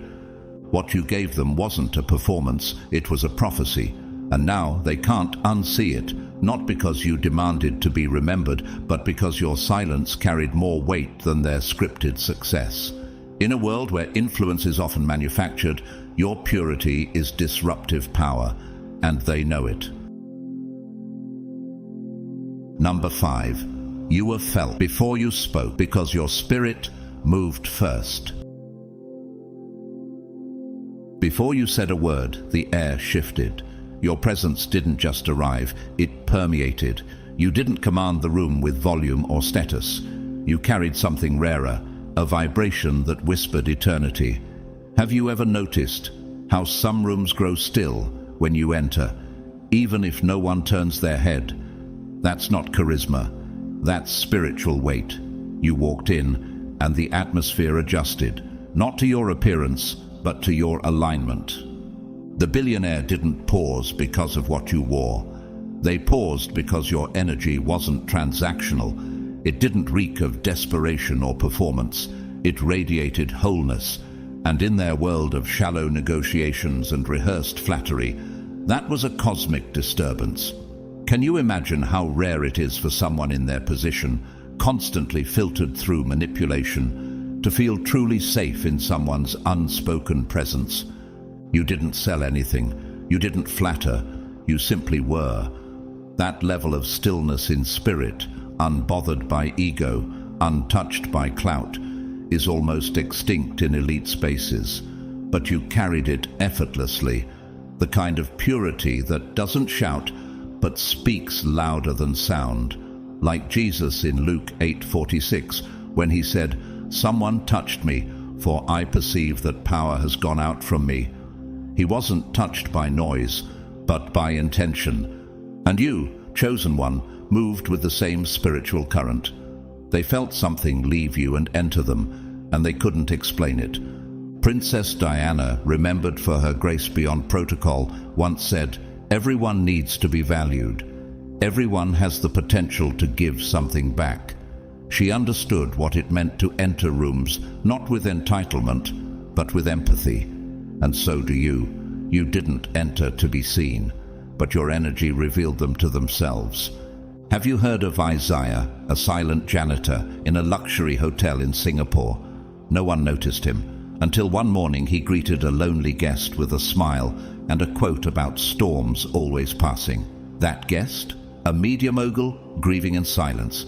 That one moment inspired a global campaign on mental health.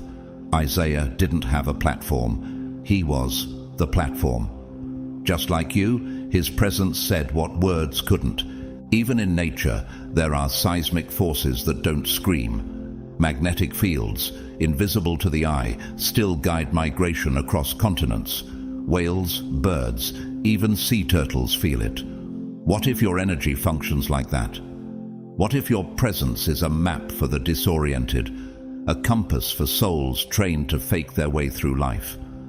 What if the reason you've always felt different is because you were never meant to blend in? You weren't designed to fill a role. You were designed to shift atmospheres. They may not remember your name, but they will feel the imprint of your frequency when they lay awake, wondering why the world felt different after you walked in. And that, chosen one, is why your reward is not attached to performance. It's magnetized to presence. You didn't strive, you flowed. And when someone flows in divine rhythm, even the most hardened hearts begin to soften. The billionaire didn't just notice you, they felt you. And that spiritual residue has now begun rearranging conversations, opening silent doors, and preparing unexpected favor in your name. Number 6, you made a powerful soul reconsider their sacred assignment. They were already gone, at least in spirit. The billionaire everyone envied, the visionary leader the world followed, had secretly decided it was over. They had the public's applause, but not their own heartbeat. To them, it was already written. The end. They were done. Done striving. Done hoping. Done giving. But what if your presence was the very moment heaven orchestrated to break that resignation in half? It didn't happen through a dramatic speech or a life-altering plan.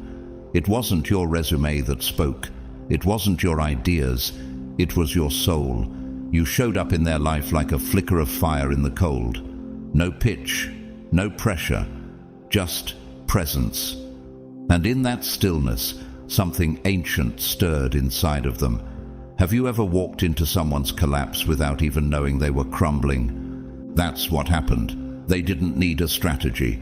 They needed a reminder, not of success, but of sacredness.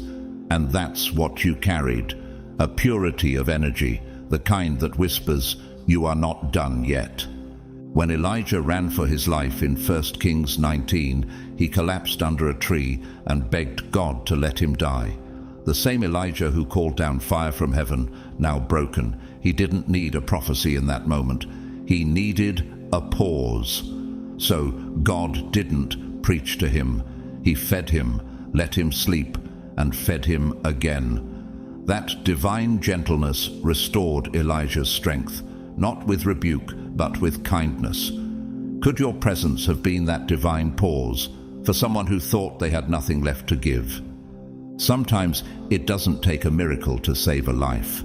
Sometimes it takes a moment, one pure moment. The kind of moment you gave when you walked into that high-level soul's orbit and didn't treat them like a resource, but like a human.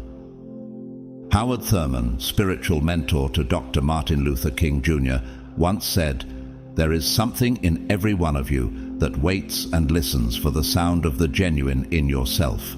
It is the only true guide you will ever have." You became the sound of the genuine, not through words, but through being. And that sound cut through the fog of burnout, disillusionment, and disappointment. Across the ocean, in a quiet cafe in Lisbon, a man named Rami sat alone with a resignation letter in his bag and a mind full of reasons to walk away. He had built a tech empire but had lost the will to lead. A stranger at the table next to him looked up, smiled, and said, "Isn't it beautiful how even broken clocks still point to truth twice a day?" The stranger didn't know, but that line cracked something open in Rami's soul. He stayed. And 6 months later, he launched a foundation that now equips war survivors with tools for rebuilding their lives. What if one sentence from you already has a ripple effect far beyond what you'll ever see? The Bible gives us a full picture of how these moments matter, not just through Elijah's fatigue, but also through Peter's failure and return. After denying Jesus 3 times, Peter went back to fishing, done, ashamed, distant. But in John 21, Jesus appeared again, not with judgment, but with breakfast. He sat with Peter by the fire and asked, "Do you love me?" 3 times, once for each denial. That encounter didn't just heal Peter, it recommissioned him. Peter left that moment and changed the world. What if your kindness wasn't meant to comfort, but to recommission a weary soul into their original calling? Even creation speaks in symbols. Deep beneath the earth, when a tree is dying, it releases chemical signals, pleas for help. Through underground fungal networks, nearby trees send water, nutrients, strength. Science calls this the Wood Wide Web. Spiritually, this is what happened. That powerful soul was sending a silent SOS, and your soul answered. You didn't fix them. You didn't even know what was happening, but your presence stopped them from tearing up a contract heaven still intends to fulfill. What if the next global breakthrough was just rescued because you said hello with your heart instead of your agenda? They're not the same now. They've reopened the purpose they'd closed, revisited the dreams they'd buried, reawakened the fire they had mourned. And the most remarkable part, you did it without trying. You didn't perform. You just arrived. As you are. And heaven used it all. They were ready to disappear, but now, because of one sacred interruption, they've reappeared. And this time, they're not just returning to their role, they're returning to their reason. Number 7, you were the first to see a person, not a portfolio. Most people saw the net worth. You saw the soul. In a world where every smile hides a strategy, where kindness is measured in ROI and compassion is just a networking tool, you did the unthinkable. You showed up without an invoice. Have you ever considered how deeply rare that is for someone who's been treated like a wallet for most of their life? They've been scanned, sized up, and sold to more times than they can count. People come to them with polished greetings and hidden motives, always fishing for something, an introduction, a donation, a shortcut to prestige. But then you walked in. You didn't pause to assess what they could offer. You didn't scan for benefit. You didn't even flinch at their power. What made you look past what others chase? Whatever it was, it hit them harder than any pitch ever could. It wasn't just your words.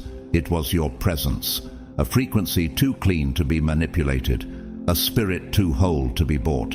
And in that moment, something inside them softened, a corner of their soul that had grown crusted over from years of being commodified. Your silence was louder than flattery. Your stillness spoke more than charm. And without even knowing it, you became their mirror, not of what they owned, but of who they were before the money, before the brand, before the armor.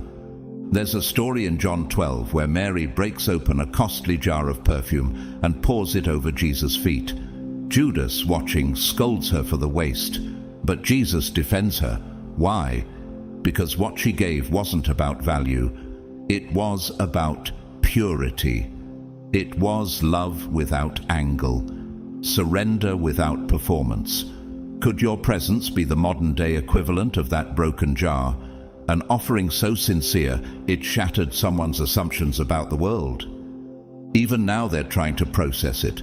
They're used to being wanted but not valued, seen but not understood.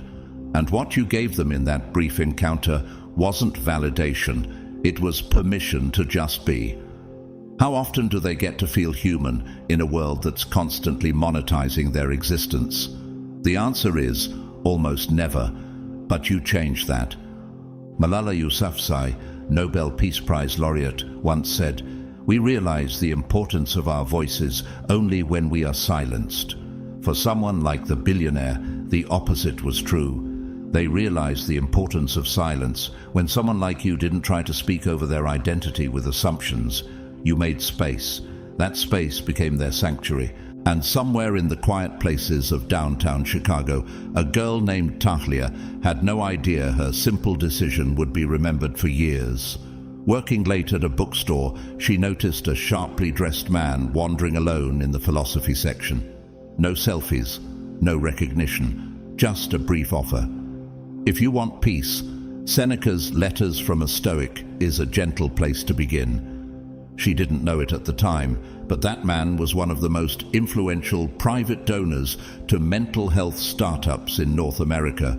Her sincerity stayed with him, and weeks later, her store received funding for a national reading initiative, not because she asked, but because her soul gave first.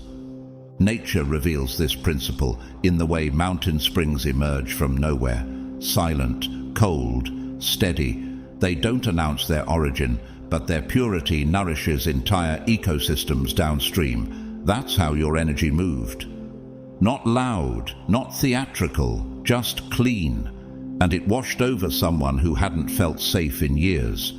Have you ever wondered why you've always felt drawn to stillness, to sincerity, to not playing the game? It's because you were built for this, not to rise by association, but to realign others by simply standing in your truth. That's what they felt. And now, they can't forget you. They were probably waiting for the ask, the favor, the pitch, the hook, but it never came, and that absence spoke more than 1,000 intentions. What if your refusal to play the game is what finally brought peace into a life cluttered with performance? Now they're remembering, not just the moment, but the way they felt. They're not telling anyone, but they're replaying it. They're holding on to it, and it's making them rethink how they show up, how they give, how they lead. You may not know this, but you just became a reference point, a reminder that real still exists. You didn't just walk in, you awakened dignity. You didn't just leave an impression, you planted healing. And now they know the truth. You're not like the rest. You're not a taker, a climber, or a charmer. You are a quiet storm of soul-level integrity. You made them feel real again, and that feeling has no price tag. Number 8. The system mocked your kindness, but heaven honored it in silence. They called you too soft, too gentle for the battlefield, too forgiving for the corporate world, too generous for a system that rewards cold calculation and punishes purity. You heard the whispers, felt the dismissals, watched the doors close for people like you, while others schemed, lied, manipulated, and somehow kept rising. Have you ever wondered why it seemed like goodness always got sidelined? Why the ruthless were rewarded while those who chose compassion were mocked? You lived that tension, overlooked in favor of louder voices. Dismissed because your strategy wasn't ego, it was integrity. And yet, while they laughed and labeled, someone was watching.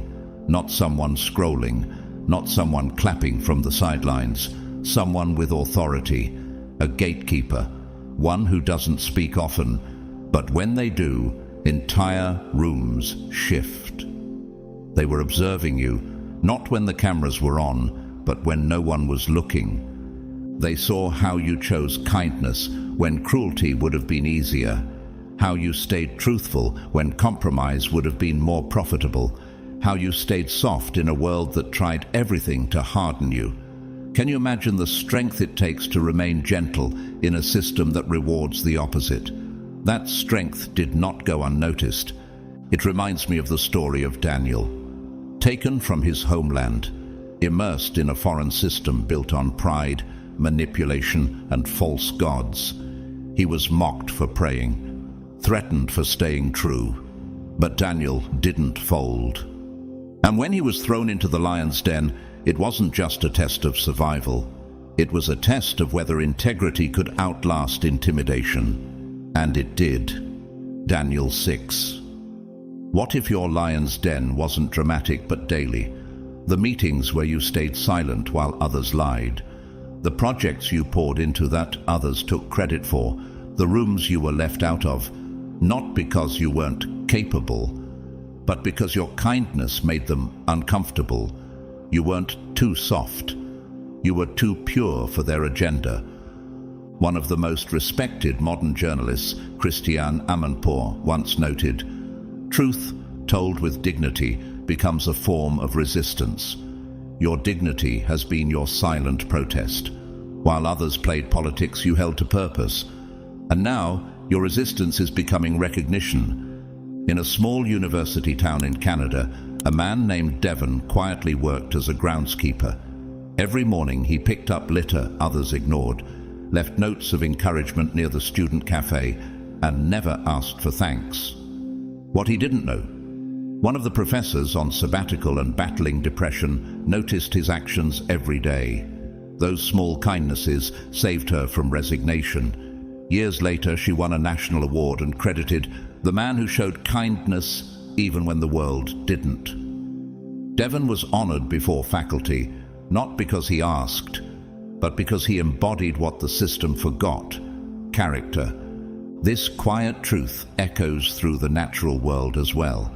Take the alpine gentian, a fragile-looking flower that dares to bloom on the coldest, harshest mountain ridges where few other plants survive. For years, scientists assumed it was weak, too delicate to matter, but further study revealed its roots run astonishingly deep, anchoring it through storms and frost. The beauty above was only possible because of the strength hidden beneath. So maybe your gentleness isn't a flaw. Maybe your quiet compassion, your soft resilience is rooted in something eternal, something unshakable. Could it be that what others saw as weakness is actually your sacred foundation? Have you ever considered that kindness isn't a weakness but a weapon against conformity, a protest against exploitation, a radiant anomaly that exposes the fraudulence of performance? That's what you carried. That's what disrupted them. And now, the tables are turning. The same people who mocked your softness will have no choice but to witness your elevation. The very door they tried to pry open with power is being opened for you, quietly, honorably, irreversibly, not because you forced your way in, but because your consistency under pressure revealed something rare: incorruptibility.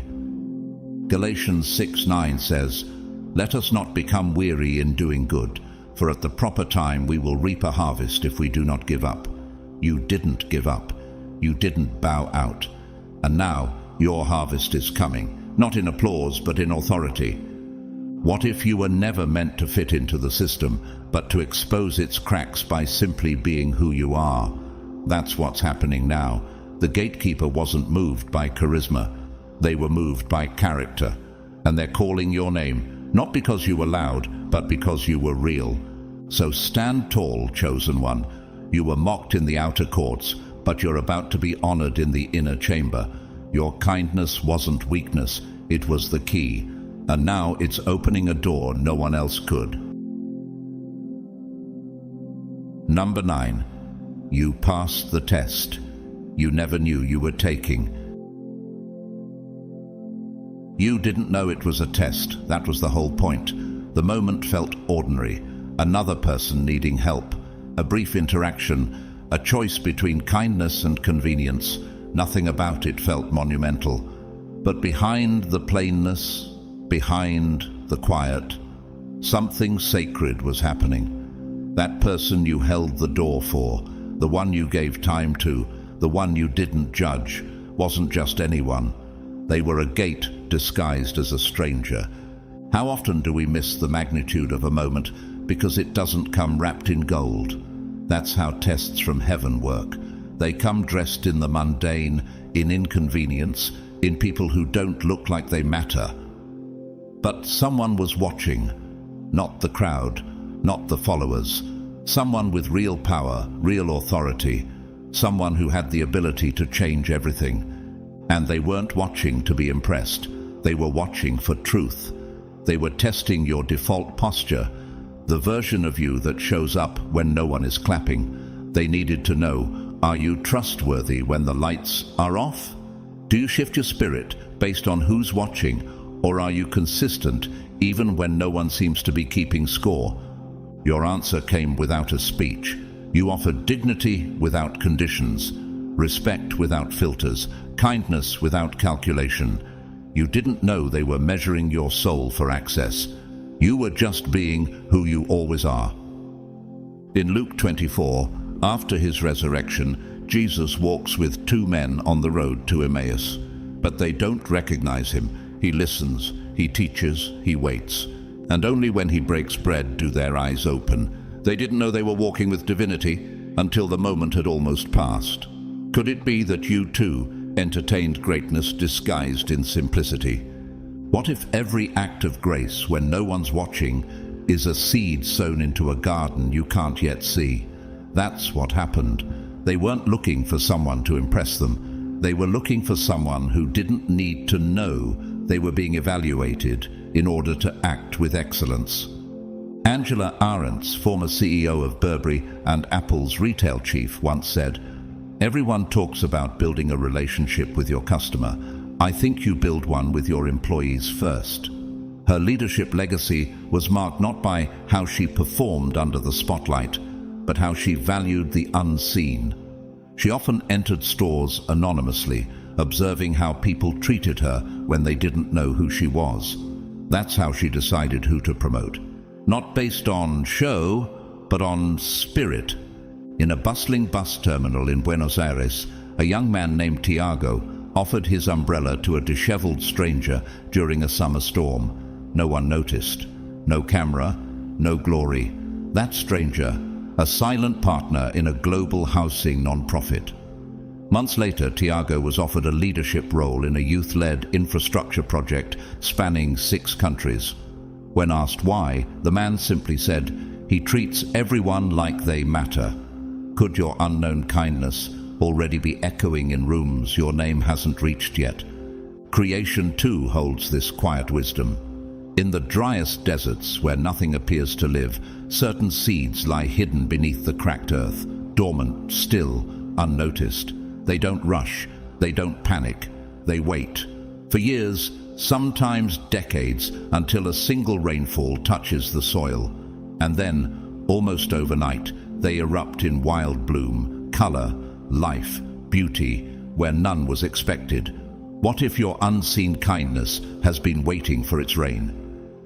What if this very moment is the divine signal your soul has been prepared for all along? The breakthrough might not be coming. It might already be blooming. Have you ever stopped to wonder how many times you were tested by who you thought didn't matter? That's the divine irony. The test isn't how you treat kings, it's how you treat the invisible. And now, it's time. The silence is breaking. The observers have finished their notes. They've seen enough. The way you spoke gently to someone who looked lost. The time you didn't step over the janitor. The patience you showed when someone made a mistake. It wasn't weakness, it was evidence. Evidence that your character doesn't change with the setting. Evidence that your soul doesn't bend for gain. Proverbs 17:3 says, "The crucible is for silver, and the furnace is for gold, and the Lord tests hearts." And yours, chosen one, has been tested, not in spectacle, but in subtlety, and it has been found trustworthy. Now the doors you didn't even dare to knock on are opening, not because you begged, not because you performed, but because your consistency whispered, "This one is ready." You passed the test you didn't even know you were taking, and heaven and the hidden gatekeeper took note. Number 10. They tried to forget you, but destiny refused to let them. They tried to erase you, not out of hatred, but out of discomfort. You represented something they weren't ready to face, something that couldn't be bought, controlled, or replicated. Have you ever noticed how people often try to forget what convicts them? They pushed your memory into the margins, tried to box you in as a nice moment, a chapter they'd already closed. But destiny doesn't operate like that. When something real shows up, the story doesn't end. It echoes. They thought they could move on. They flooded their calendars, wrapped themselves in distractions, drowned in success. But your energy didn't leave with your presence. It lingered, not loudly, not with vengeance, but like a low hum in the soul, too constant to ignore. And it grew louder each time they passed the places where you once stood with quiet confidence and unmatched clarity. Why do some people haunt us, not with regret, but with truth? That's what you were, a mirror, one that didn't flatter, but revealed. They saw in you something they couldn't fabricate: alignment, inner peace, spiritual authority without ego. While they were curating an image, you were living from your core. While they mastered charm, you embodied truth. You never had to prove anything. Your being was the proof. Your journey mirrors Joseph's in Genesis, betrayed, forgotten, left behind in a prison he didn't deserve. His brothers tried to forget him. Egypt tried to bury him. But when the time came, Pharaoh's dream needed Joseph's voice. And suddenly, the one who was dismissed became the only one who carried the solution. Could it be that you were never meant to be remembered for attention, but for activation? What if your absence became louder than your presence ever was? That's what happened. They tried to move forward, but the resonance of your spirit wouldn't allow it, because it wasn't just kindness you gave, it was clarity. It wasn't just attention, it was revelation. And that's what the soul can't forget. There's a quote from Maya Angelou, the poet and truth-teller of generations. "I've learned that people will forget what you said, people will forget what you did, but people will never forget how you made them feel." And you, chosen one, made them feel something real in a world that constantly performs. At a corporate seminar in Cape Town, a woman named Zinzi offered a seat and a warm word to a man who looked invisible to everyone else. He wasn't part of the crowd, just a man in old shoes and silent eyes. She didn't know that he was the guest speaker's father, sitting in unannounced to observe the energy of the room. Zinzi's one gesture led to an invitation to join an international team of ethical brand consultants. When asked why, the speaker said, "She saw my father," which means she sees people. Even the natural world speaks this same message. In the Amazon, there's a species of seed pod that can lie dormant for decades until the exact atmospheric pressure, soil chemistry, and water level align. When the conditions are finally right, it bursts open. No announcement, no delay. That's how divine alignment works. It waits, then suddenly it releases. Could it be that this moment is your sudden season of recognition, birthed from the seed they tried to bury? They're returning now, not because you asked, not because you chased, but because the silence screamed louder than your presence ever did. And they're not just remembering you, they're seeing you for the first time, because Now they're stripped of the illusions that once made your purity uncomfortable. Now they're ready, and the universe is ushering them back. Isaiah 55:11 says, "So is my word that goes out from my mouth. It will not return to me empty, but will accomplish what I desire and achieve the purpose for which I sent it." You were a word from heaven sent into their life. And now that word is doing what it was always designed to do: pull them back to the truth. What if your greatest impact wasn't in the moment, but in what lingered afterward? What if the anointing on your life is the kind that doesn't need a stage to echo? You didn't chase. You didn't remind them who you were. You didn't send follow-ups or demand recognition. You simply stood, anchored, aligned, and heaven did the rest.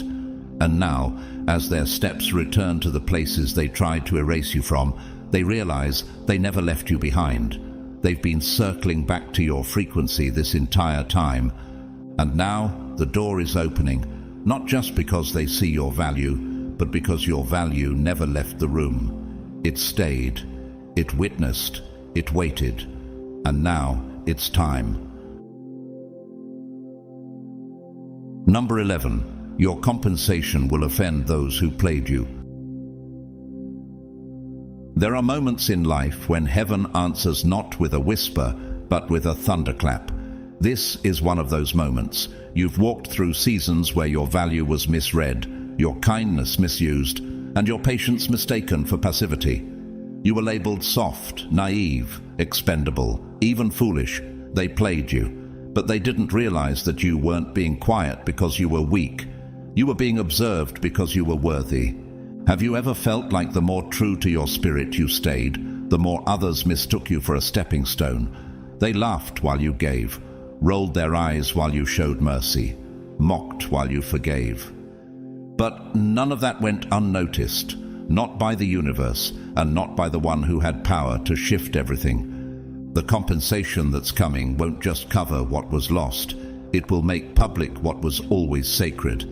This isn't about revenge. This is about restoration and recognition. The ledger that heaven kept is now being released, and you're on the receiving end of a reward that will not just elevate you, but expose every lie spoken about you. In Esther 6, the king cannot sleep. He asks for the record books to be read, and there he is reminded that Mordecai once saved his life, but was never rewarded. Immediately the king declares, "What has been done for him?" "Nothing," they said.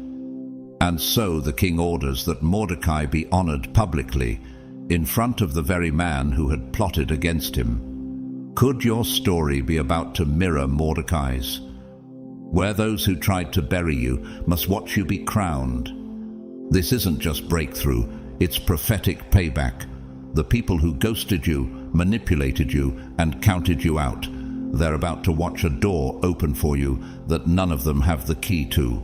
They thought they were erasing you, but instead, they were sharpening the blade that heaven is now about to place in your hand.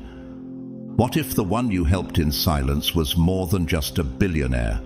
What if they were a silent guardian of access, with influence that stretches across nations? They're not interested in the noise others make. They've been watching character in the quiet. And you passed the test without even knowing you were in one. Oprah Winfrey, one of the most influential figures of our time, once said, "Real integrity is doing the right thing, knowing that nobody's going to know whether you did it or not." And it's that kind of integrity that is now coming back with divine compound interest. In a quiet coastal town in Ireland, a man named Cillian ran a small bakery with little fame but much heart. One winter evening, he gave a warm loaf of bread to a stranger who looked lost. No questions asked, no receipt. That stranger turned out to be the daughter of a renowned developer seeking to invest in local businesses that mirrored authenticity. Months later, Cillian's bakery became the anchor of a town revival project. His kindness, once mocked by competitive neighbors, became the cornerstone of transformation. What if your unseen gesture is already echoing in boardrooms, back channels, and hearts that matter? You will see this sacred reversal mirrored in the living world. The eucalyptus tree, after enduring a wildfire, appears lifeless, its bark charred, its branches bare. But hidden beneath the blackened surface, something extraordinary begins. The intense heat unlocks secret buds embedded deep in its core. What seemed like destruction was actually activation. Within weeks, green shoots push through ash, defying all expectation. Maybe your fire wasn't meant to end you. Maybe it was the very force that woke up the dormant promise inside you. What if your greatest bloom begins right where everything looked burned beyond hope? And now, the shift is coming, not gradually, but forcefully. The door they tried to block with gossip, status, and slander is being kicked open by grace itself. The table they never invited you to is being expanded, and your name is being etched on a chair that cannot be pulled away. Isaiah 61:7 declares, "Instead of your shame, you shall receive a double portion, and instead of disgrace, you will rejoice in your inheritance." This isn't poetry, this is policy. Heaven's justice enacted in due time. Have you ever imagined what it will feel like to rise without bitterness? To be lifted by truth, not vengeance? That's where you're going. The ones who tried to clip your wings will now watch you soar. And the irony is, they'll have no say in your flight path. You didn't save the billionaire for praise. You didn't give with a motive. But what you released in that moment, your essence, your integrity, your compassion, was recorded.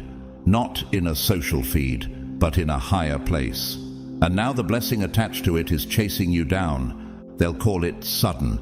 They'll say you got lucky. But the truth? This was earned in silence, carved in humility, crowned in purity. And no one, no scheme, no rumor, no resistance can stop what's about to unfold. So let them be offended. Let them be shocked. Let them whisper. You don't need their approval. You have heaven's decree. And now your legacy begins. Number 12. You're not just getting paid. You're being positioned for sacred power. This is not just about money. It never was. The moment you're stepping into now is not the result of some stroke of luck, a random blessing, or a passing wave of generosity. It's divine architecture unfolding. Can you feel it? That subtle but unstoppable shift? That quiet confirmation deep in your spirit that says, this is bigger than you imagined? You're not just getting paid. You're getting placed, positioned, strategically aligned with something far beyond status, beyond applause, beyond temporary rewards. This is about power, but not the kind the world hands out for popularity. This is the kind of power that can't be bought, only trusted. And you, chosen one, have proven yourself trustworthy. Have you ever wondered why the path was so long? Why the reward seemed so delayed? Because what's coming required you to be forged, not just favored. Heaven had to make sure your character could carry the weight of the position you were being placed into. Influence, not just income. Authority, not just assets. Consider the story of Joseph, the dreamer thrown into a pit, sold into slavery, imprisoned by injustice. For years, his favor looked more like failure, but what people didn't know was that every valley was preparing him for a throne. Genesis 41:41 says, Pharaoh said to Joseph, I hereby put you in charge of the whole land of Egypt. That wasn't a promotion, that was positioning. And just like Joseph, you're being moved into a space where decisions are made, where destinies are shaped, and where your integrity will lead nations. This isn't a gift, it's a calling, a mantle, a realm of influence reserved for those who refuse to betray their heart to climb ladders. Did you notice how you never had to play dirty to get here? While others manipulated, flattered, schemed, you remained steady, honest, unshakable. That wasn't failure, that was formation. In a recent interview, Cardinal Peter Turkson, known globally for his advocacy on justice and ethics, said, "The test of power is not whether you can dominate others, but whether you can lift them without losing yourself." And that's what you've done. You gave even when you were empty. You blessed even when no one thanked you. You remained kind even when it cost you opportunities. And now you're being entrusted with something that money cannot purchase. Spiritual authority that opens doors before your feet even touch the floor. A few months ago, a woman named Delaney, a school janitor in Georgia, found herself consoling a student having a breakdown. She didn't just hand the child tissues, she sat with him for an hour after her shift, praying softly, reminding him that he mattered. That moment, witnessed silently by a passing district official, set in motion a series of events that led to Delaney being offered a new position, head of student care across the entire county. It wasn't about a mop, it was about presence. And just like you, she was positioned not because she shouted, but because she showed up. What if everything you've endured was really about this placement? Not a random paycheck, but a seat at the table where legacies are written. A room that requires humility to enter and integrity to remain. And creation bears witness to this quiet truth. The mighty sequoia, towering and majestic, doesn't begin in glory.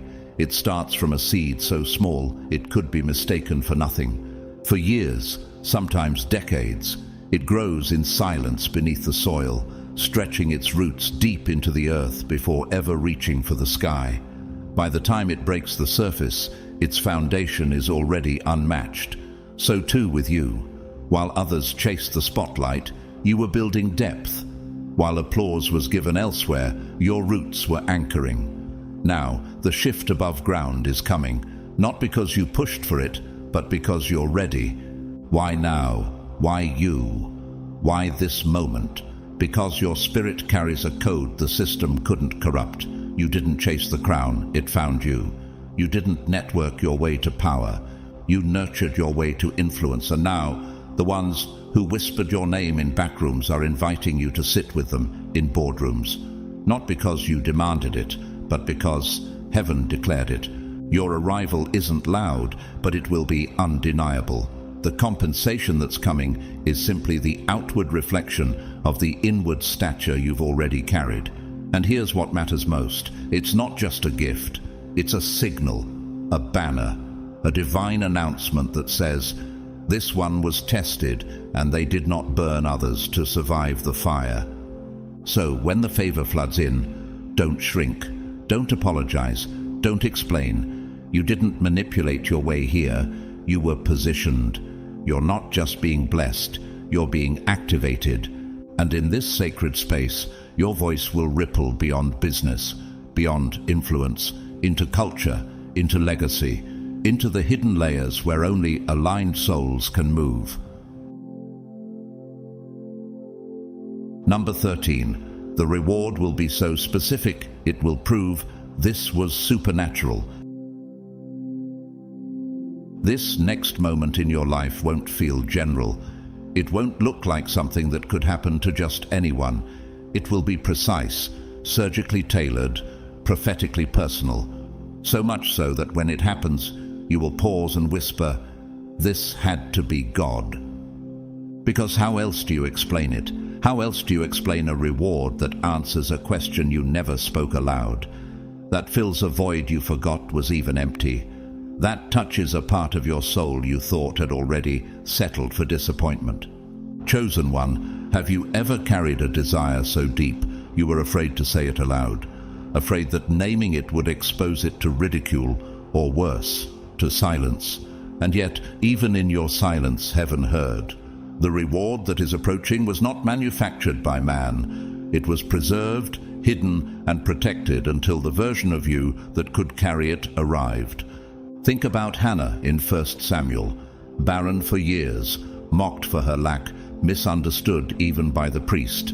Yet she prayed not just for a child, but for a child she would dedicate back to God.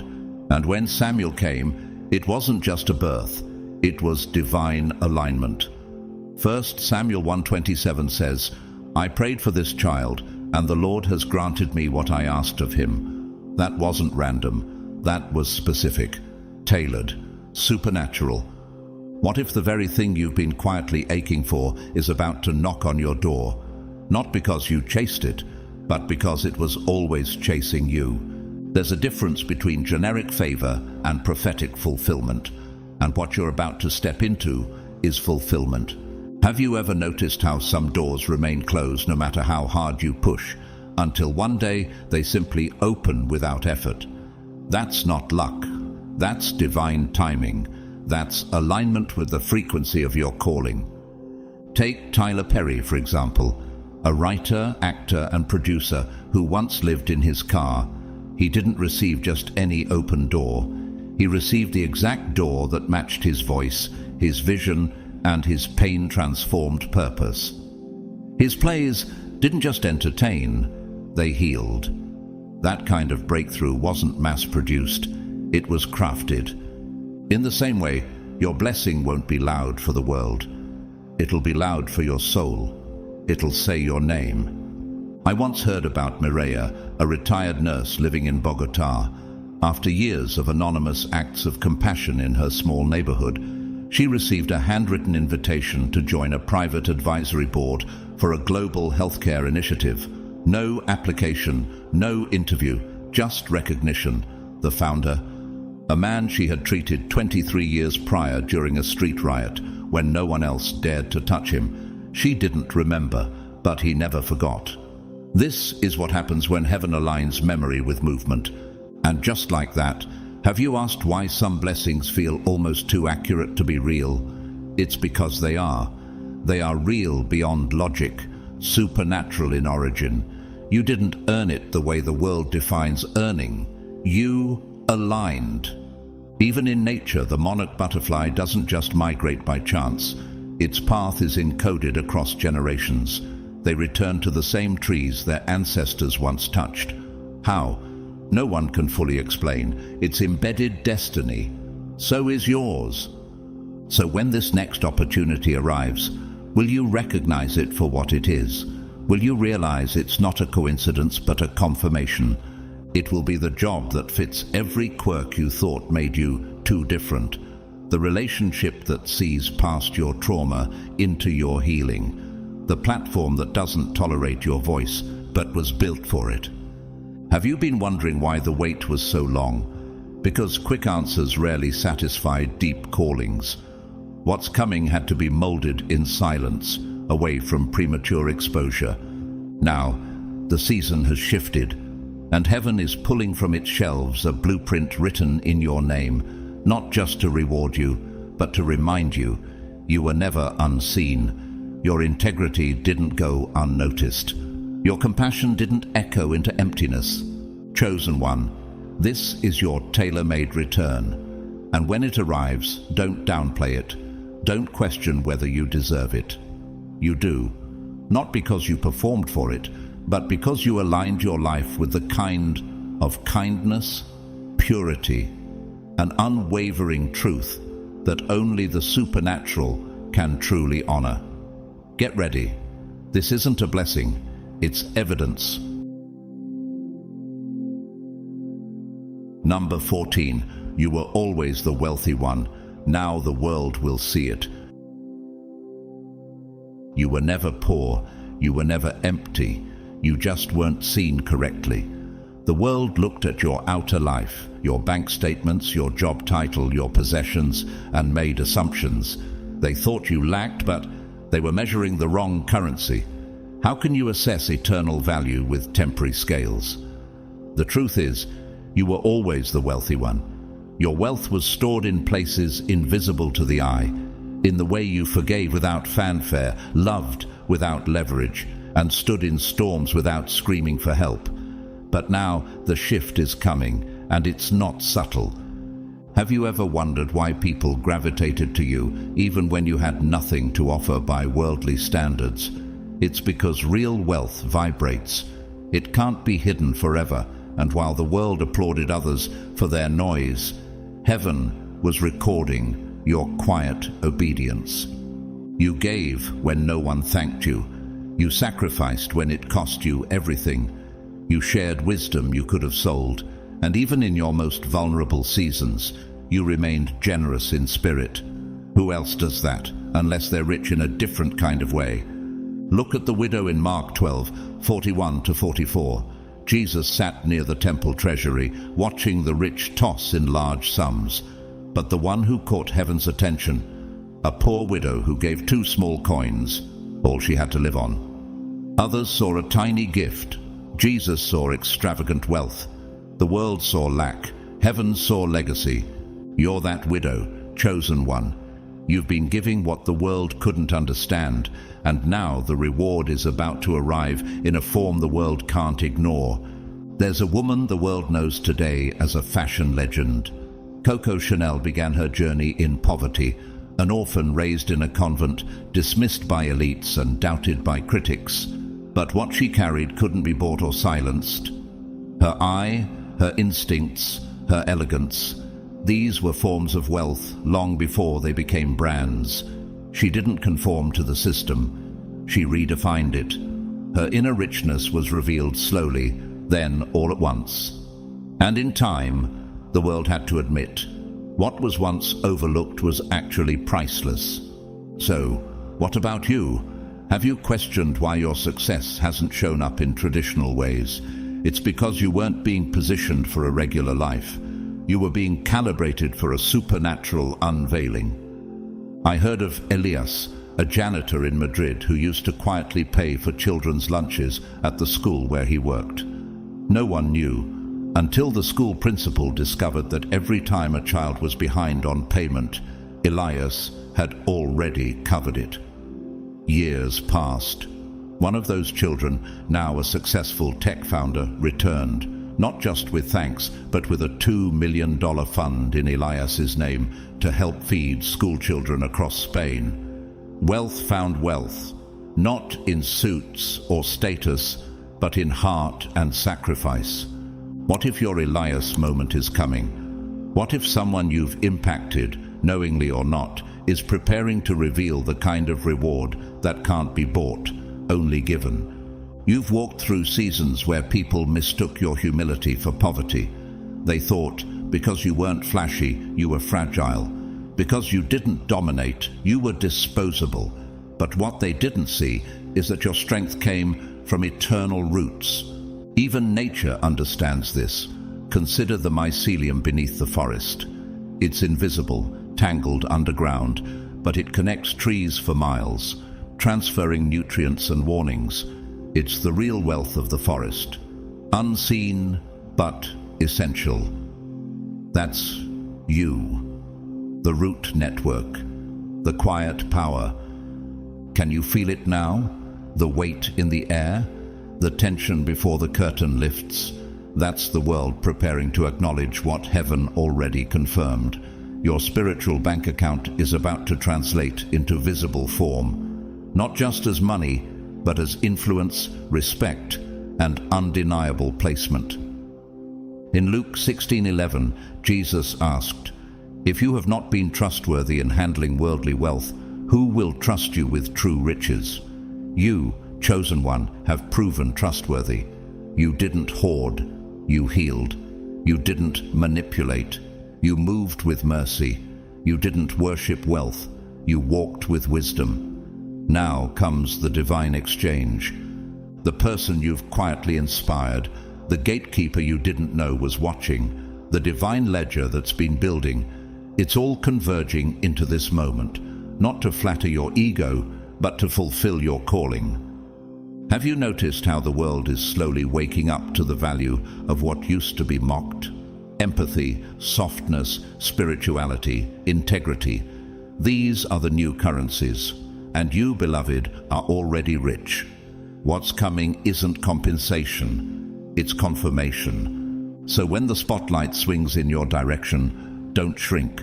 Don't apologize for what took years of quiet faithfulness to build. Receive it. Stand in it. The world will say you became wealthy overnight, but you'll know the truth. You always were. Chosen one, breathe this in. What you thought was just a kind moment has now become a divine turning point. That unseen seed of compassion you sowed, that unnoticed gesture you gave when no one was watching. It was never small. It was sacred, and it was recorded. Heaven doesn't miss what earth ignores. That quiet act, offering your heart when no one asked for it, helping without agenda, holding someone up when you yourself were tired, that was a portal. A holy transaction wrapped in the cloth of normalcy. And because you didn't publicize it, because you didn't perform it, because you gave it from a place of truth, it shook the ground beneath power. While the world was watching influencers, God was watching you. While others were chasing platforms, you were holding doors. While they were rehearsing speeches, you were whispering life into the weary. And it was that posture, not your plans, that opened the heavens. Not your resume, not your image, but your integrity, the currency of the unseen. This isn't just a breakthrough, this is a prophetic unveiling. What was hidden in you is now being called forward, not because you demanded attention, but because you carried light into a place where even billionaires had gone numb. And now, the very tables that excluded you are being rearranged. The invitations are being rewritten. The gates they thought you'd never enter, you're about to walk through, not because you clawed your way in, but because God ordained your name to be whispered in rooms you didn't even know existed. You were never behind. You were being reserved. You were never forgotten. You were being refined. You were never unqualified. You were being purified for a position that required more than skill. It required spirit. And now the blessing comes, but not just any blessing. A tailored, thunderous, heaven-sent outpouring that doesn't just make sense, it makes a statement, the kind that silences mockers, the kind that restores generations, the kind that says, this is what happens when someone chooses to stay kind in a crooked world. So, as you stand on the threshold of this billionaire-sized blessing, don't just smile, testify. Let the earth hear what heaven already knows. You did not fake it. You did not fold. You did not scheme. You gave. You healed. You stood. You loved. And now, it's your time. To everyone reading this, if your heart burned while hearing this word, if you've ever given more than you had, if you've ever been overlooked for being kind in a room full of egos, this is your confirmation. The wait wasn't a waste. The reward wasn't denied. It was being built in silence. If this message resonated in your soul, I invite you to like this video. Not for me, but as a public agreement with heaven. Subscribe if you haven't, because what's coming next is not just a message, it's a movement. Share this with someone who's been questioning if kindness still matters. And to every single person who has given through super thanks, whether it was $1 or more, you are a living part of the seed that makes this message grow. Thank you. Truly. But even if you've never given, never commented, never said a word, if you're still here, still listening, I honor your spirit. You are part of this. You are seen. I bless you now, not just with open doors, but with divine recognition, the kind that can't be reversed, the kind that echoes through legacy. Your hidden act has now become your public testimony, and your kindness has unlocked a wealth the world is not ready to explain.